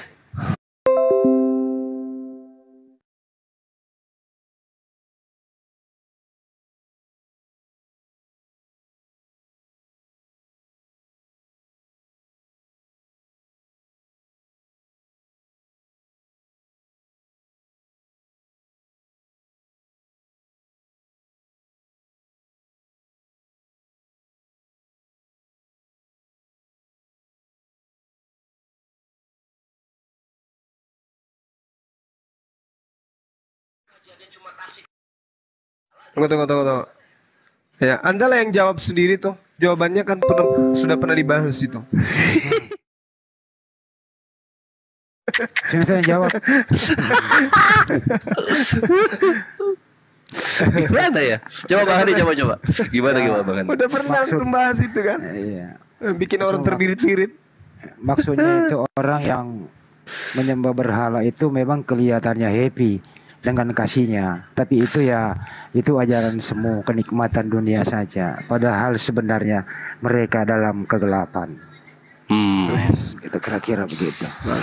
Sakti, iya. Sip. Ya itulah pertanyaan. Ternyata ada dibahas itu. Jadi Ikhwan kalau kita baca itu, kalau ciri-ciri berhala itu pengajarnya cuma kasih doang. Itu ada di Al-Ankabut ayat 25. Gitu kawan-kawan ya. Al-Qur'an loh, nggak belok kiri ya. Enggak. Nah, lanjut. Bang cuma langsung ke Taurat lagi gitu loh. Kan sering ada yang nanya tuh. Ya biar teman-teman yang pemula ya bisa menjawab. Kalau begitu sebenarnya Taurat yang diturunkan kepada Nabi Musa alaihissalam yang berbahasa Hebrew itu bahasa kaumnya, yang dipegang Yahudi sekarang itu masih ada apa enggak sih? Gitu loh maksudnya Bang Juma. Kira-kira bisa nggak sih diberi pandangan teman-teman pemula begitu? Iya baik. Ya.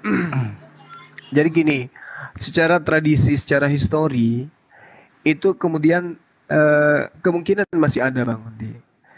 Tetapi yang diterangkan kemudian oleh Al-Qur'anul Karim di dalam surah Al-Maidah ya, Al-Maidah ayat 15. Ya ahlal kitabi qad ja'akum rasuluna yubayyinu lakum katsiran mimma kuntum tukhfuna minal kitabi wa ya'funa an katsir.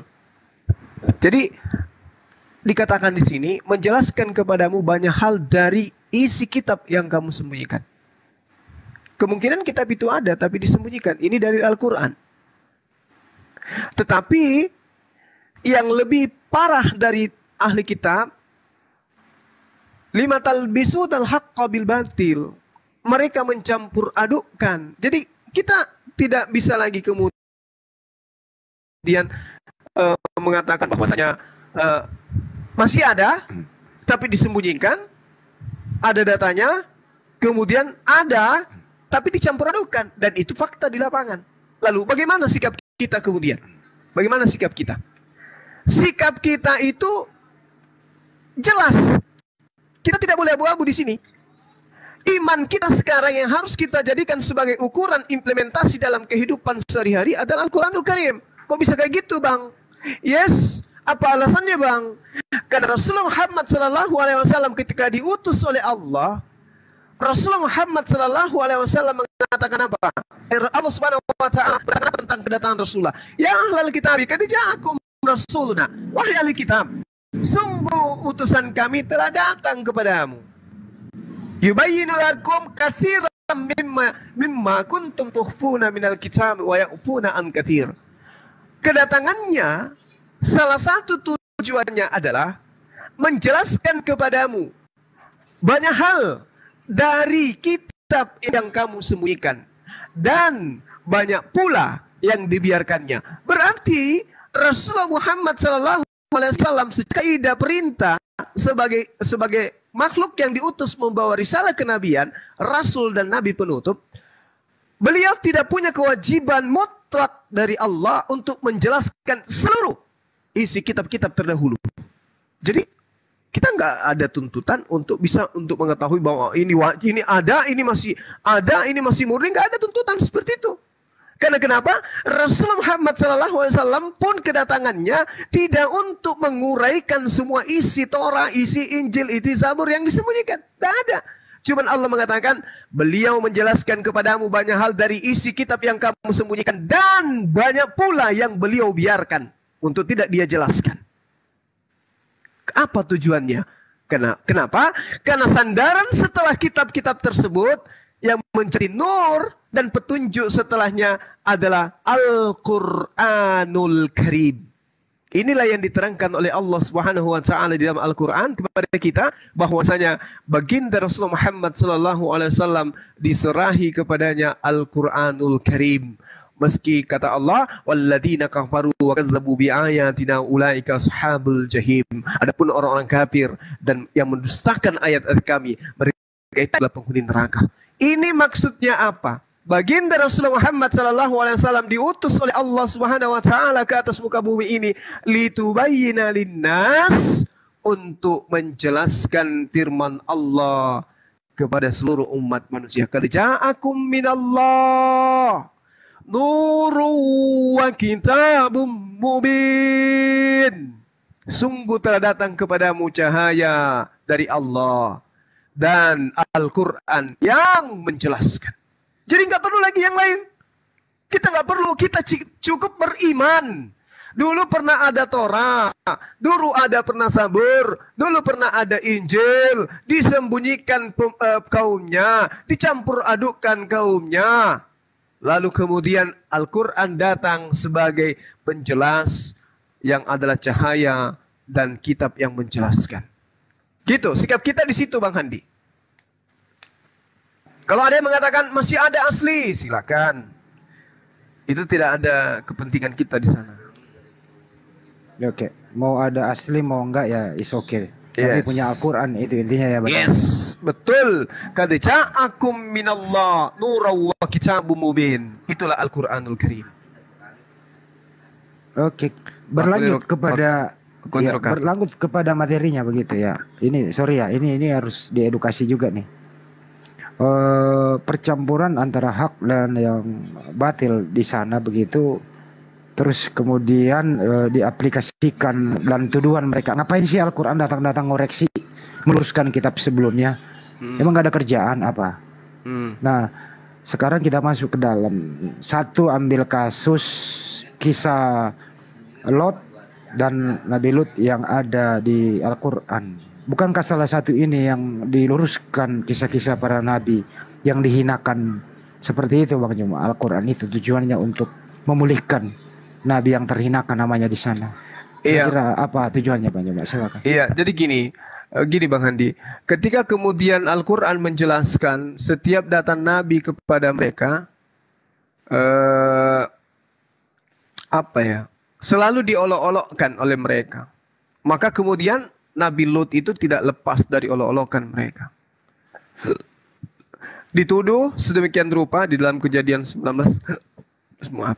Kejadian 19, bagaimana kemudian Nabi Lut ini diperkosa sama putrinya. Akan tetapi yang diterangkan Al-Quran surah Al-A'raf ayat 80 itu tidak bercerita tentang seperti itu. Ketika kemudian Allah mengatakan, ketika kami mengutus Lut kepada kaumnya, kata Allah, ingatlah, ya, kata Allah, ingatlah ketika dia berkata kepada kaumnya, apakah kamu mengerjakan perbuatan keji yang pernah dikerjakan oleh seorang yang belum pernah dikerjakan oleh seorang pun sebelum kamu di dunia ini? Artinya bahwasanya Nabi Lut di dalam Al-Quranul Karim, ya, itu disucikan namanya, betul. Bisa dilihat di dalam surah At-Taubah ayat 70, kemudian surah Al-Haqqah ayat 9. Bagaimana kemudian Nabi Lut itu tidak pernah kemudian diajarkan bahwasanya beliau melakukan perbuatan yang dituduhkan oleh kitab-kitab terdahulu. Itu nggak ada itu Bang Handi. Karena kenapa? Semua nabi yang diutus oleh Allah itu jelas orang-orang suci, maksum dia.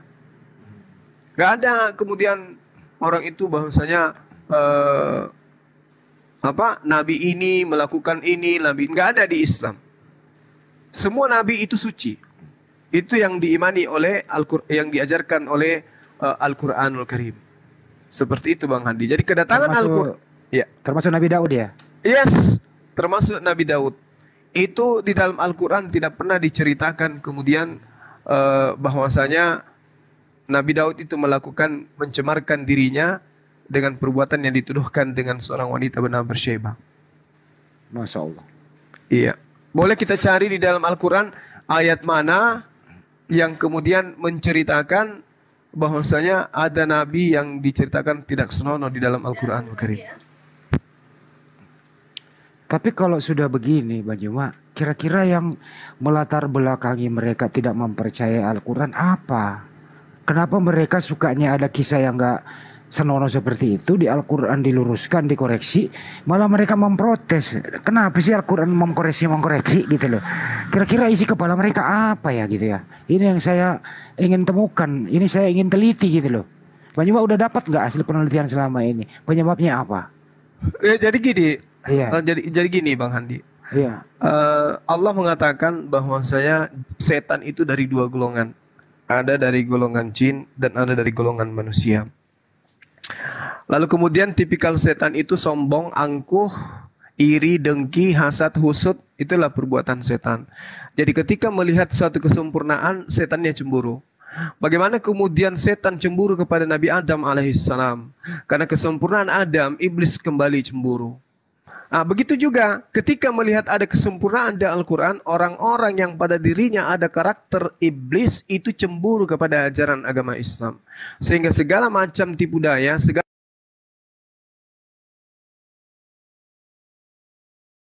macam upaya kemudian mereka lakukan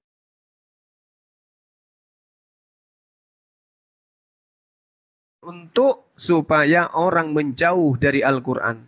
Jangankan orang di luar Al-Quran, orang yang mengikuti Al-Quran saja mereka usahakan bagaimana caranya mereka itu menjauh dari Al-Quran. Itulah yang dikatakan oleh Allah, walladzina kafaru wa kazzabu biayatina ulaika ashabul jahim. Adapun orang-orang kafir dan mendustakan ayat kami, mereka itulah penghuni neraka. Ada lagi satu data di dalam Al-Quran tapi saya lupa ayatnya, di mana kandungannya mengatakan gini. Mungkin sahabat-sahabat ingat bahwasanya dengan adanya Al-Quran maka membuat orang-orang kafir itu makin bertambah-tambah kekafirannya. Saya lupa ayatnya. Ya nantilah kita cari, Bang Andi. Saya lupa hafal. Gurunda, kalau ini maksudnya gimana Gurunda? Al-A'raf ayat 194. Ini yang kedua. Anisa, sebentar saya kasih tadi. Anisa ayat 137 Bang Juma. Anisa 137 ya. Iya. Masya Allah. Mungkin ada yang bisa bacakan. Saya lupa-lupain. Anisa, kalau Anisa ayat 100 sebelumnya itu kan, sesungguhnya orang-orang yang beriman kemudian kafir, kemudian beriman pula, kemudian kafir lagi, itu ya? Ya ayyuhalladzina amanu. Yang bertambah kafirannya. Ya ayyuhalladzina amanu aminu billahi wa rasulihi wal kitabil ladzi nazzala ala rusuli wal kitabil ladzi anzala minal qabl wa may yakfur billahi wa malaikatihi wa kutubihi wa rusulihi wal yaumil akhir faqad dalla dalalan ba'ida. Terus kemudian di lanjutan daripada ayat itu alladzina sorry Bang Handi. Oke. 38. Iya. Innal ladzina amanu. Iya. 37 innal ladzina amanu summa kafaru ya. Terus 38 ya. Innal ladzina amanu tsumma kafaru tsumma amanu tsumma kafaru tsumma zdadu kufran lam yakunillah yaghfir lahum wala yahdihum sabila. Oke. Sesungguhnya orang-orang beriman lalu kafir, kemudian beriman lagi, kemudian kafir lagi, bertambah kafirannya, maka Allah tidak mengampuni mereka dan tidak menunjukkan mereka jalan yang lurus. Masya Allah. Takbir. Allahu Akbar. Oke. Silakan Bang Kores. Cep. Nah, ini Gurunda maksudnya apa ya? Apa itu, Dek? Ini Al-A'raf ayat 194. Bismillahirrahmanirrahim. Innalladzina tad'una min dunillahi ibadun amsalukum fad'uhum. Sesungguhnya berhala-berhala yang kamu seru selain Allah adalah makhluk yang lemah yang serupa juga dengan kamu. Gimana maksudnya Gurunda? Iya. Jadi ayat ini Al-A'raf ayat 154. Kalau kita melihat bagaimana kemudian kaum musyrikin, ya, kaum musyrikin itu orang-orang musyrik yang mempertuhankan berhala-berhala, itu kata Allah, berhala-berhala itu tidak mendatangkan kemudian sesuatu yang bermanfaat. Itu yang dimaksud, tidak ada kemanfaatan ataupun dari berhala-berhala ini, penyembah-penyembahnya tidak bisa menolak kemudaratan yang didatangkan oleh Allah ketika Allah kemudian ingin mendatangkan suatu musibah. Innal ladzina tad'u min dunillah ibadu amsalukum fad'u. Bagaimana ayatnya? Gimana ayatnya? Sorry. Fad'uhum. Innal ladzina tad'una min dunillah ibadun amsalukum fad'uhum falyastajibu. Merujuk kepada dia, lakum in kuntum sadiqin. Nah, jika kamu orang yang benar, diminta kemudian oleh Allah untuk berdoa atau mengharap kepada patung-patung atau berhala-berhala yang dibuat. Apakah kemudian, kata Allah, apakah kemudian permintaanmu dikabulkan? Nah, kayak gitu maksudnya. Oh. Jadi kalau berhala itu makhluk yang lemah yang serupa juga dengan kamu, ini manusia juga masuk ya, yang nyembah manusia, berhala juga ya? Iya, yang disebut berhala itu adalah semua, bukan hanya sekedar patung, bukan hanya sekedar makhluk hidup, tidak. Sorry. Yang dikatakan berhala itu bukan hanya sekedar patung, makhluk mati, tidak.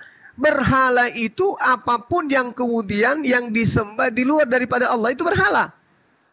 Oh, Masya Allah. Iya.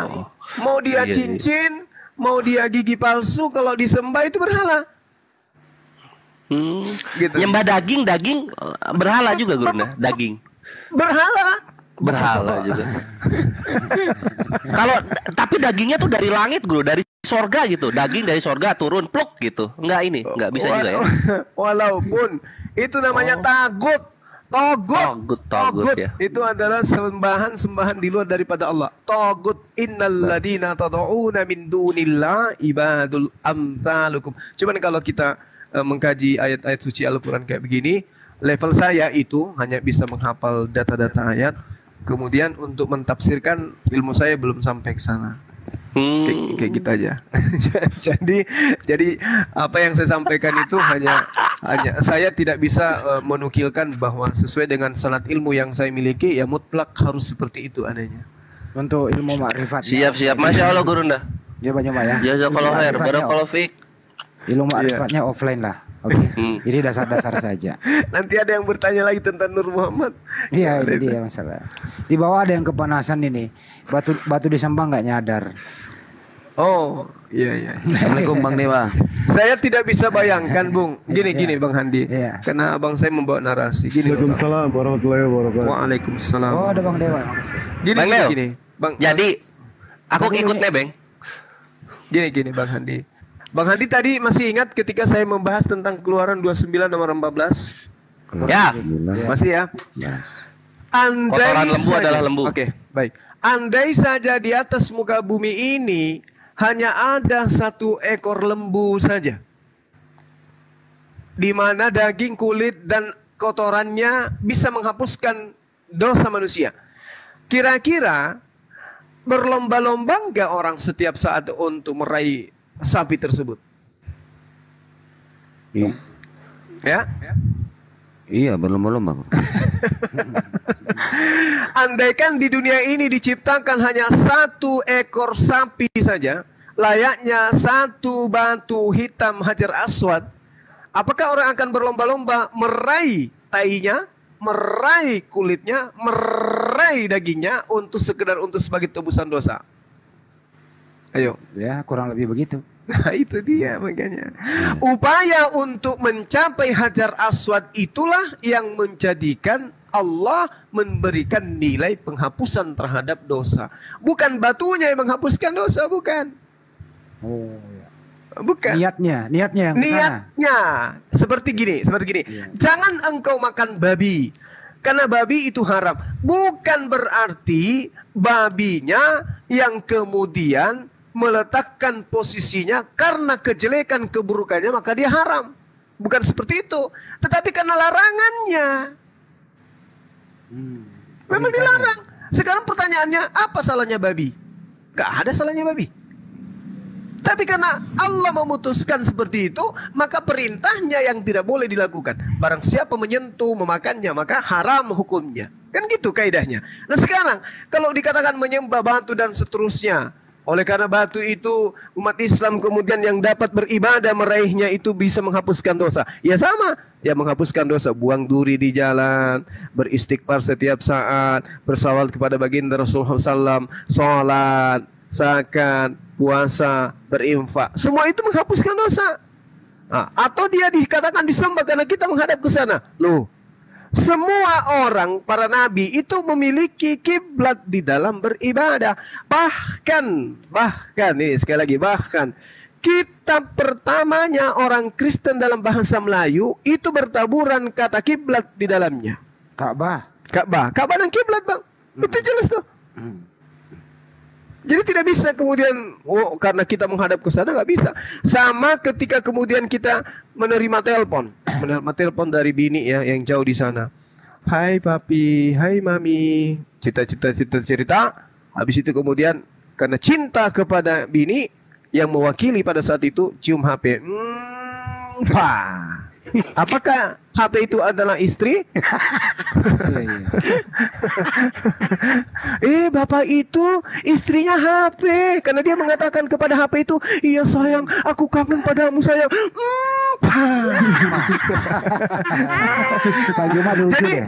Jadi ketika umat Islam itu rindu akan Allah, maka apa yang ia lakukan? Dia mendekatkan dirinya kepada benda yang dekat dengan jannah, yang pernah datang dari jannah, yaitu batu Hajar Aswad. Sama seperti ketika kita jauh, kita bawa pakaian anak kita yang kita rindukan. Ketika kita merantau, pada saat kita rindu, kita ambil pakaian bekas anak kita ciumi. Ada rasa terpuaskan. Begitulah ibadahnya umat Islam. Bukan menyembah batu, bukan kemudian memperanakkan bekas kain anaknya. Seperti itu tuyul. Demikian Bang Handi. Ada tuyulnya tapi halus toh? Jangan marah. Jangan marah. Ya saya tambahkan dikit ya. Pura Pertama kali. Ya lanjut Bang, dilanjut. Pertama kali Bible itu diterjemahkan dari bahasa Belanda ke Melayu itu di bawah bantuan ulama kita, itu namanya ada di sana ya, Abdullah bin Abdul Qadir Munsi. Jadi teman-teman yang di luar sana, kalau sekiranya Anda tidak percaya, bacalah bagaimana di situ bertaburan kata Ka'bah, Assalamualaikum, dan istilah-istilah Islam banyak di sana. Seiring perkembangan dan waktu tersisa Alkitab, kata Allah, Nabi, Rasul, Firman, dan seterusnya. Ka'bah udah hilang wajib Pak. Kenapa dihilangkan kira-kira ya? Ada apa kira-kira? Kenapa dihilangkan? jadi gini. Segala sesuatu yang kemudian terkait dengan agama atau doktrin dan dogma, untuk mendapatkan pengikut memang ada trik. Trik ini kemudian bahasa kasarnya menjerat. Nah yang parah kalau cara menjeratnya itu dengan cara tipu daya, kan gitu. Sehingga orang-orang yang tidak memahami secara benar terhadap doktrin tersebut itu bisa dijerat dengan seperti itu. Dan saya yakin sekali ketika suatu hari nanti, entah itu 30 miliar tahun ke depan, ternyata mereka berhasil kemudian untuk mayoritas di negara kita ini, semua istilah-istilah yang ada di dalam kitab yang tidak berdasarkan terhadap sumber itu akan dihapuskan. Dan yang hanya bertaburan di dalam kitab mereka itu adalah bahasa ori. Lamban, sedikit laun, bahasa-bahasa Melayu yang ada di dalamnya itu akan hilang, berganti dengan original teks ketika mereka sudah mayoritas, karena sudah percaya diri untuk kemudian mengembalikan kepada original teks. Kemungkinan itu bisa terjadi, kemungkinan. Contoh misalnya dari hari mimpi banyak Pak, itu mimpi. Itu 300 miliar tahun ke depan, Bang Andi. Wah. Lama banget. Iya, pada saat kucing sudah bisa nyetir. Gitu loh. Aku mau nanya.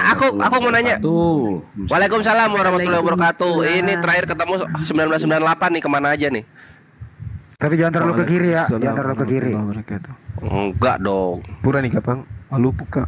Oh Maluku ya kesini. Bang Juma lagi. Aku mau nanya ini, kenapa Gurunda Yahudi sama Islam itu kok nggak nyembah salib ya? Kenapa ya? Nggak ada yang nyembah salib kok, lurusin. Pertanyaannya saya luruskan. Kenapa Yudaisme ya dengan Islam itu tidak pernah berdebat dalam konsep ketuhanan? Itu aja. Saya luruskan pertanyaannya. Jangan ke kiri. Jangan ke kiri. Silakan banyak Pak. Iya, karena jelas sekali bahwa Tuhan pencipta langit dan bumi itu yang disifati di dalam Al-Quran itu bersama dengan sifat yang dimiliki di dalam pengajaran secara tradisi Bible, Torah. Itu sama. Jadi bagaimana mungkin kemudian ada dua Tuhan? Tuhan itu cuma satu. Dan Bani Israel yang mendalami kitab-kitab mereka, baik itu kitab-kitab tafsir seperti Talmud, mereka itu akan semakin dekat mengarahkan jiwa mereka, iman mereka, bahwa rupa-rupanya Allah kita itu tidak berhenti berkarya. Tuhan kita itu ternyata masih berkarya juga kepada Bani Ismail. Itu sehingga coba tengok, sampai hari ini Yahudi dan Islam itu tidak pernah ribut tentang konsep ketuhanan. Gak pernah. Coba Anda lihat di dalam Bilangan 32:23. Saya lupa ayat itu. Ada enggak yang bisa? Apa itu? Bilangan 32:33. Bilangan 32:21 atau berapa itu ya? 32:33. Salah. Ulangan. Coba ulangan. 32. Ulangan ya. Kena enggak? Ulangan 32:21 ya? Iya, coba Bang. 32. Mereka membangkitkan cemburuku dengan yang Nah, itu. yang menimbulkan sakit Iya. hatiku dengan berhala mereka. Sebab itu aku akan membangkitkan cemburu mereka dengan yang bukan umat dan akan menyakiti hati mereka dengan bangsa yang bebal. Nah, bangsa yang bebal di situ Nabal itu artinya apa? Ummi. Dalam bahasa Ibrani Nabal itu ummi dalam bahasa Arabnya. Bangsa yang bodoh atau bangsa yang ummi. Artinya gini, karena mereka membuat cemburu Tuhan itu marah, maka Tuhan murka. Mereka menimbulkan sakit hati Tuhan terhadap penyembahan-penyembahan ilah selain daripada Tuhan yang datang kepada mereka.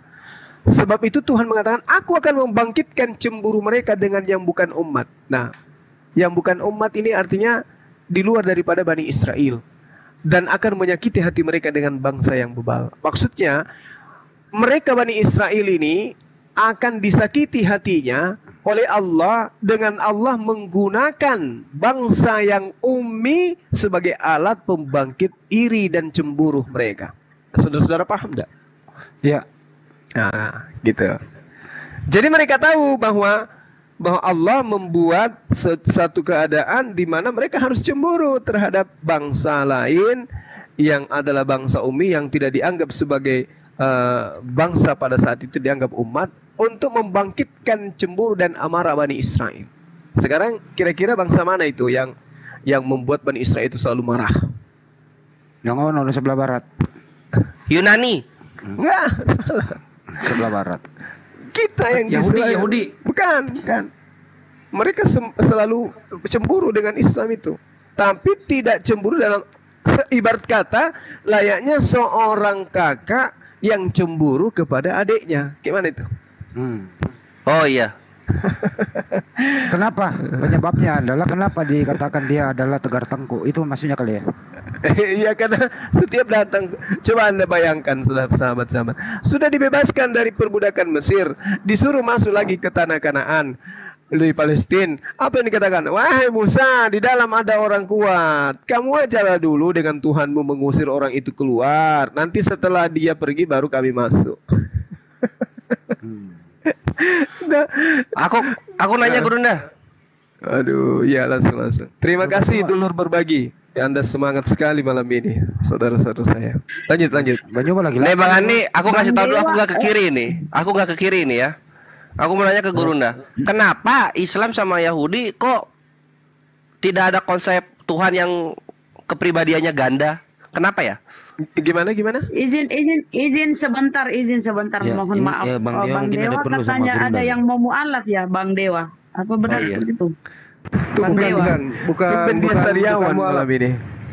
Bukan mualaf. Ya sebelumnya saya ucapkan selamat ulang tahun dulu ya kepada Bang Juma. Moga panjang umur. Amin. Masya Allah. Kau ulang tahunnya tiap bulan? 4 kali sudah saya. Hobi. Kau ulang tahun tiap bulan sih? Gak apa-apa. Nggak, jadi begini. Tadi itu kan kami janjian ternyata jam 12. Udah nge-DM juga jam 12. Namanya Martin Joshua. Dan alhamdulillah kemarin kan diskusi di roomnya Pak Amir.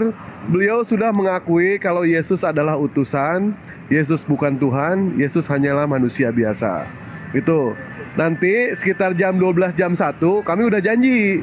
Dikirain Dewa itu jam 11. Nggak taunya jam 12, antara jam 12 jam 1. Begitu. Besok aja, Dek. Ini udah jam berapa?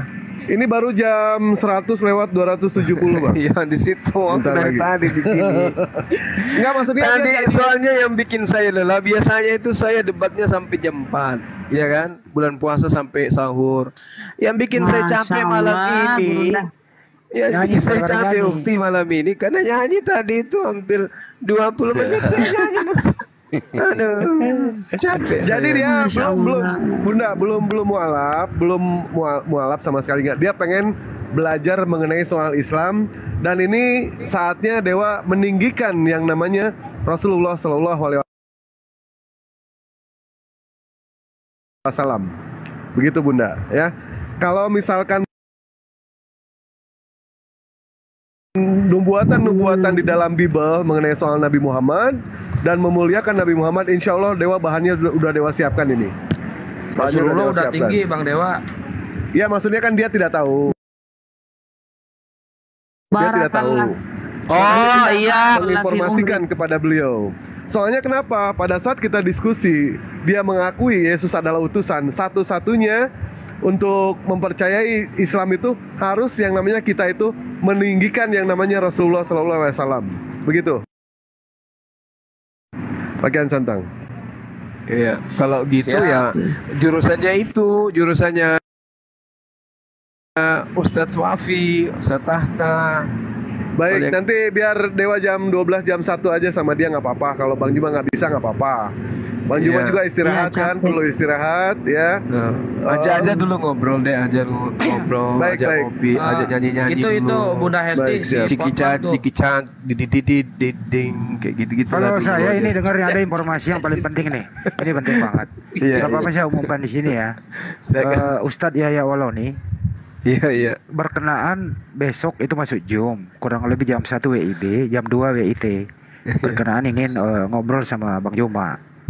Bersedia besok. Itu tadi yang saya telepon belum direspon. Sampaikan ke beliau bahwa saya kecewa dengan beliau, gitu Bang Andi. Oh gitu. Iya. Guruna udah dapat kabarnya? Apa tuh? Ustadz Yahya Waloni. Udah, katanya dia mau ketemu saya di Zoom. Dia titip salam tadi. Oh, iya. Oke, nanti kita bicarakan lewat telepon. Iya, kelihatannya ini kenapa saya kecewa itu. Nomor saya yang 1 diblokir sama dia. Loh kok bisa? Marah dia sama aku. Marahin balik. Nanti besok aku balin dia. Jam 2 ya, besok jam 2 di sana ya. Iya. Oke. Sip. Kita live kan besok teman-teman, jangan lupa ya besok ya. Jam 2 jam siang gitu Bang Andi. Siang. Besok. Iya, karena kalau di Zoom mana Bang Andi? WCC. Karena kalau tidak siang saya kelihatannya di gunung besok. Jadi admin saya kan lagi keluar kota. Memang besok udah hari Jumat ya? Kamis kan tanggal merah. Oh. Kamis. Kicik-kicik di dinding. Besoklah dikoordinasi telepon-telepon. Kamis, Jumat, Sabtu, Minggu libur. Kores. Aku ucapkan. Kok bisa? Aku ucapkan barakallah fi umrik Gurunda. Enggak, jangan dikerjain. Enggak, canda itu. Jangan percaya. Bang Dewa mah ulang tahunnya percatur wulan. Enggak. Jangan. Masih ada ya orang yang percaya sama omongan Bang Dewa ya.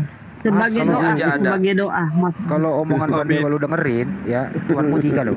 Yang percaya dia.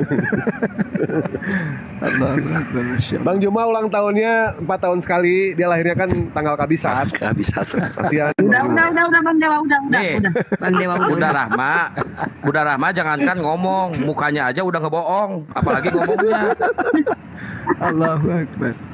Pak Potman Sirait naik. Selamat malam Pak Potman. Salam. Iya. Salam kecantikan. Halo malam. Satu aja. Ini apa Kristen oknum atau Kristen sejati nih profilnya nih? Inilah manusia-manusia yang nggak pernah bisa menghargai manusia. biar manusia dituhankan. Iya. Karena kalian nggak punya attitude, dikasih salam nggak bisa jawab. Lagi saya nggak ngerti artinya salam Pak. Kalian bisa menghargai Juma. Tadi dijawab bukan? Oke, sorry Bang. Sorry Bang. Tadi udah dijawab bukan? Enggak etika kalian kalau dibilang. Enggak, tapi saya bilang salam. Pasti kita bilang. Saya juga bilang salam tadi. Saya bilang salam Pak. Enggak boleh. Tadi gua bilang salam juga loh. Mana Bang nggak boleh ngucapin salam, nggak boleh. Mana Juma? Oh iya. 1 Yohanes. Nggak boleh. Saya bilang salam. Nggak boleh. Bunda Rahma juga bilang salon. Saya salon. Saya bilang salon kecantikan. Kecantikan betul. Juma. Ya gimana Bang? Juma. Ya. Allah lu di mana Juma? Maksudnya? Aku mau nanya. Maksudnya? Ya Allah lu di mana? Allah. Allah lu di mana sekarang? Allah. Lebih dekat dari urat leher Anda. Waduh, kamu itu murtad udah. Masa kamu bilang lebih dekat dari leher gua? Aduh, kasihan kali kamu itu. Kan ayatnya ada. Kamu itu menghina. Mana ada? Kasih Gurunda. Udah malas. Malas bilang aja. Ya udah Forman sama aku aja sini ya. Ini aku Juma sambil closingan. Gus Arya aja bilang lu tuh nggak ada apa-apanya lari. Gus Arya siapa?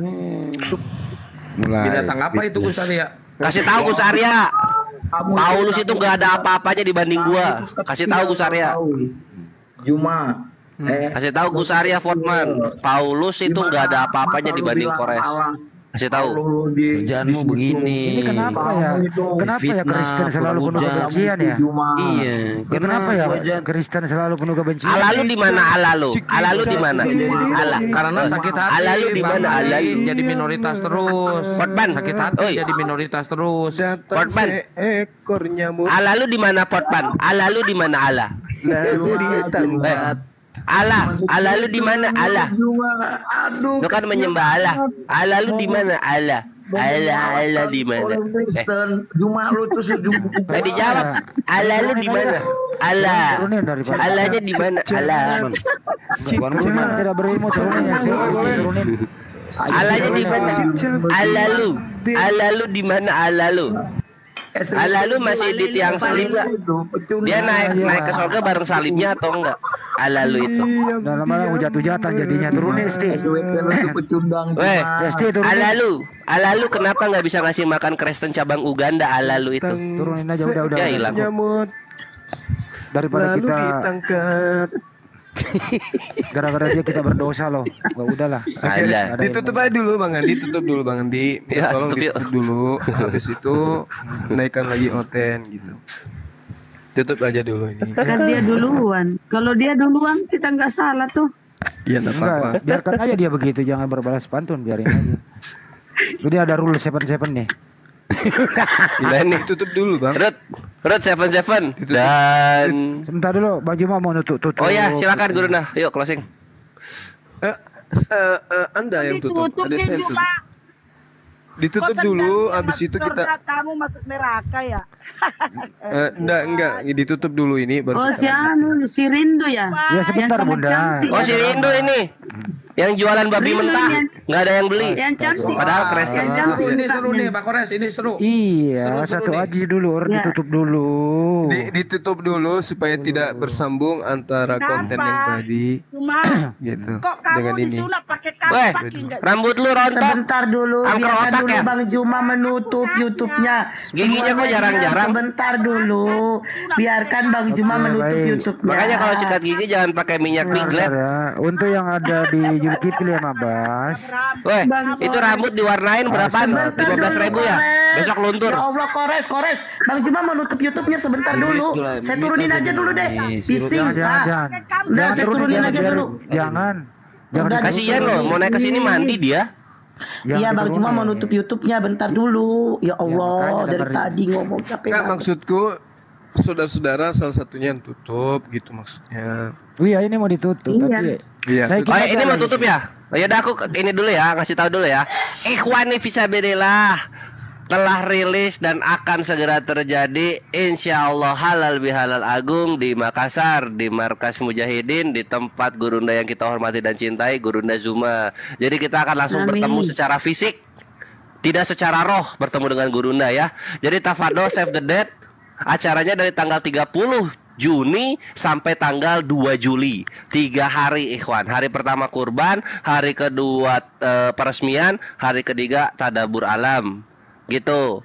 Nah, untuk yang ingin berinfak fisabilillah silakan langsung ke rekening Yayasan MMCI yang tertera di deskripsi Zulkifli M. Abbas. Untuk yang ingin berinfak fisabilillah untuk keberangkatan para mujahidin silakan ke rekening Akuk di Translayer Comment Center gitu. Yang Gurunda untuk acara di sana, yang Akuk untuk akomodasi di Surabaya dan juga transportasi para mujahidin kayak Ustaz Sugi, Akhi Neflos, Akhi Moto, Syueb, Kandayonat, Unik Rifa, insyaallah kayak gitu-gitu ya ikhwan. Tafadhol silakan meriahkan karena hari tanggal 30 nanti itu nggak mungkin terjadi 2 kali akbar dan agungnya. Itu ikhwan fisabilillah. Yuk, gas.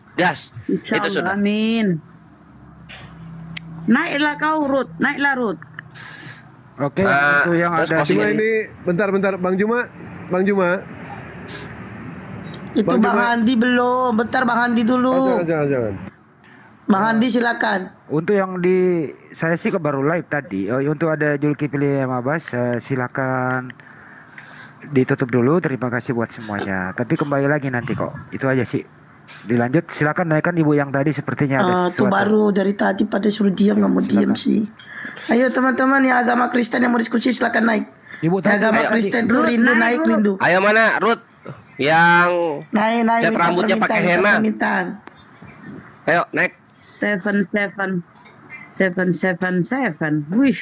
Dijampak. Ini Ruth. Ruth 777. Kalau Gua bisa ngerti satu, kok lu mau ngobrol sama Gurunda mandi dulu tadi kan. kalau Pakai bisa sabun satu aja batang. yang kalau ada teman Kristen begitu, satu aja yang hadapi.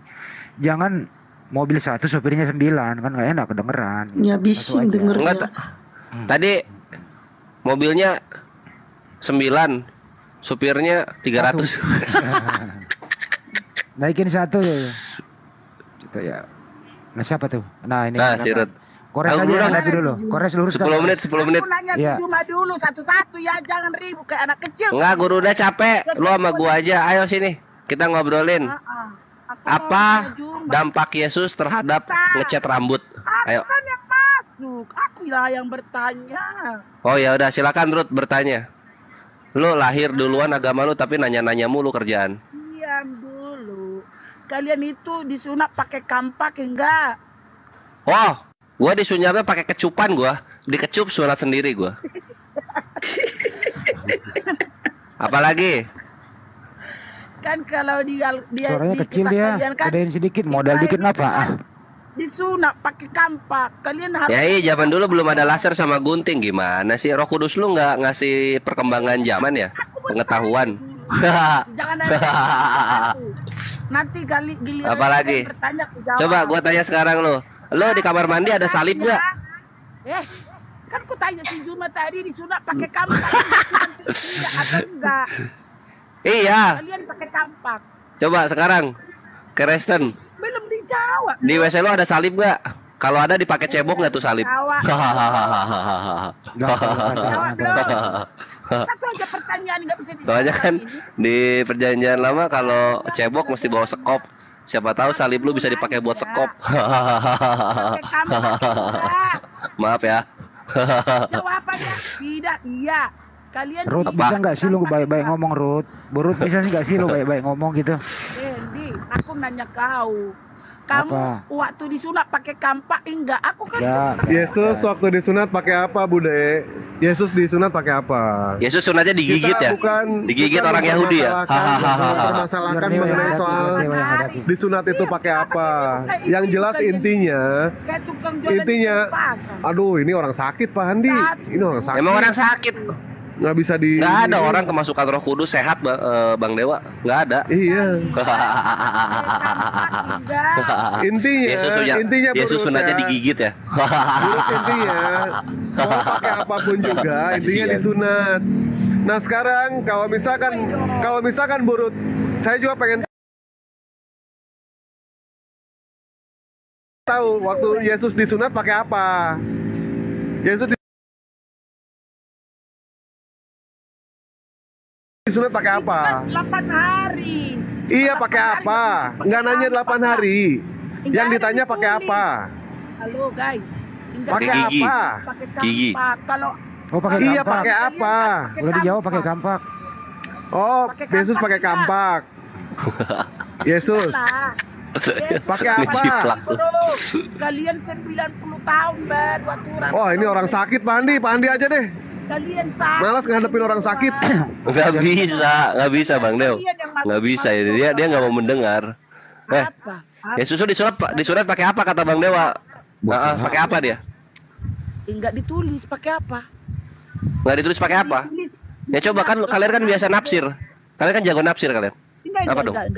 Enggak ada ditulis bro. Aku kan nggak menyatakan sebenarnya. Ya kalau gitu Yesus nggak disunat karena nggak ditulis pakai apanya. Kan nggak mungkin nggak pakai apa-apa tiba-tiba putus sendiri kulitnya, kan nggak mungkin kan. Bro, 8 hari disunat Yesus tidak ditulis pakai apa. Kalau Ibrahim kalian itu dituliskan pakai kampak. Iya, Ibrahim lahirnya tahun 2023 nggak? Kalau 2023 ya pakai laser lah, kayak gitu loh. Iya, kampak enggak, cuma tidak iya gitu doang. Enggak, gua nggak pakai kampak gua dikecup langsung pisah sendiri. Keren kan? Mau nuhanin gua nggak? Karena gua sunatnya dikecup. Tanya ini dia ada masalah apa dengan sunat sih? Kenapa? Masalah apa dengan sunat Bu? Ibu bermasalah dengan sunat? Ya, aku kan mau nanya, Kenapa? bro. Ibu nggak pernah merasakan sunat ya? Kamu disunat pakai kampak sesuai Quran enggak? Oh sesuai Quran? Kan di Quran Suara Mandi lagi deh. Suaramu kecil, Ruth. Gedein suaramu. Coba buka kamera. Tadi buka kamera suaramu besar. Kamera dong, buka dulu dong. Kasih lihat dong rambutnya yang baru diwarnain. Pakai henna 15 ribuan. Ayo dong. Itu. Ayo open cam yuk, open cam yuk. Ayo. Ngapain? Kecil suaramu. Dekatin mic itu apa yang micmu itu apa yang mic itu Iya, dekatin ke benar. mulutmu. Mic-nya coba ditelan mic-nya. Jadi mic-nya dari Jakun tuh. Suaranya supaya gede. Makanya beli mic yang 5 ribuan sih lu Bro. Jangan yang 5 ribuan. 5 ribuan Mana sih? Kau kira saya suka donasi apa? Jangan gitu kan. Kan lihat patah-patah loh. Gimana Yesus umat lu gimana nih? HP-nya patah-patah. RAM-nya 2 giga ya? Ternyata cantik ya. Cantik. Cantik. Udah cocok jadi perawan suci nih. Giginya bermasalah. Itu Paulus merintahin pakai tudung loh. Gimana? Itu Paulus merintahin pakai tudung loh. Tanggung jawab enggak kau janda? Kau mau lihat kakakku enggak? Siapa? Mana kakak? Rut itu tuh, lu nggak dengar Rut? Itu di tempat lu ada yang beli Aibon tuh. Itu warungnya itu, diituin dulu. Ada yang datang itu. Lu jaga warung kan itu? Warung. Iya, ada yang mau beli enggak ya? Kalpanax, ada yang mau beli Kalpanax. Itulah ajaran kalian selalu. Kenapa? Kok ajaran gua? Dari kecil aku banyak yang naksir ya, tapi karena kuliah Cantik memang loh. Masa cantik. banyak yang naksir ya? Cantik. Ini bukan Cantik aku Mimi tengok Peri. cantik. Oh iya. Ini bukan Suara lu Mimi kayak Peri. listrik sutet. terserah kamu. Jangan, Mimi Peri Pak. bukan ya? Polres. Aku Jangan. kan Bukan Mimi Peri ini. Oh, bukan. Mimi Peri cowok, Gurunda. Oh, ini cewek. Buset. Ya, lawan Wak. Bang Dewa. Lawan Wak. Wah, tuh lihat Bang Dewa cuma pakai rejoice. enggak, aku mau nanya tadi gimana sih jawabannya? Pakai kampak enggak? Panjang rambut. Rut ini lu tiduran ya Rut ya? Coba berdiri Rut. Ngapain? Ntar kau lihat lah. Enggak, maksudnya duduk. Ibu Rut Makanya nggak dia pernah pakai baju paling sebentar, bagus loh itu. izin dulu. Burut nggak pernah merasakan yang disunat ya? Ngapain? Kalau kecuali udah pakai kampak. Kalau nggak disunat itu banyak ininya loh, warna-warna di dalam loh. Aku lucu Wendy. Aku nanya dari tadi kamu disunat pakai kampak apa pakai apa? 50. Aku disunat pakai gunting. Saya jawab. Berarti nggak sesuai dengan Quran kalian. Di mana ada Quran pakai kampak? Di mana? Di mana Quran pakai kapak ayatnya? Kampak. Ada Di mana itu? Di mana itu? Di mana Rut? Coba baca. 50. Coba baca, suruh baca dulu. Kamu kan Wendy suka banget. Pego, Bu. Aku mau nanya. Pego. Ini open nih orang nih. Ini open ya. Aja buat Kayaknya. mainan, apa-apa. Aku gini ya, walaupun beda agama kita, kalau nanti di rumku begini kata sandinya, sarangaseo. Gitu. Sarangaseo kata sarangaseo. Ya terserah kamu lah, sarangaseo. Aduh, gue jadi ibai. Sopan dikit. Ibu Rut pernah makan babi nggak, Bu Rut? Bu, pernah makan babi? Tapi kok mukanya kayak laki-laki sih mukanya. Coba Aduh, gue nggak kuat, nggak bisa. Nggak tega. Udahlah. Udah Burut, tutup aja itu camnya. Aduh, kasihan. Apa? Kecil sekali suaramu itu, Rut. Udah lah ya. Tutup aja anunya kamera. 5.000 lo pakai mic gocengan. Iya Rut, maaf ya, mohon maaf ya. Lu cantik kok, pasti ada yang suka sama lu dan lu akan mendapatkan kebahagiaan dari seseorang di Kalau sana. menurut Semangat. saya sih, kalau menurut saya Rut ini kayaknya cocok dengan luka tambunan. Ngapain Emang dia diturunin? janda. Jangan Ngapain diturunin? Ngapain dia turun sendiri? Enggak turun sendiri. Emang dia pengen- janda ya?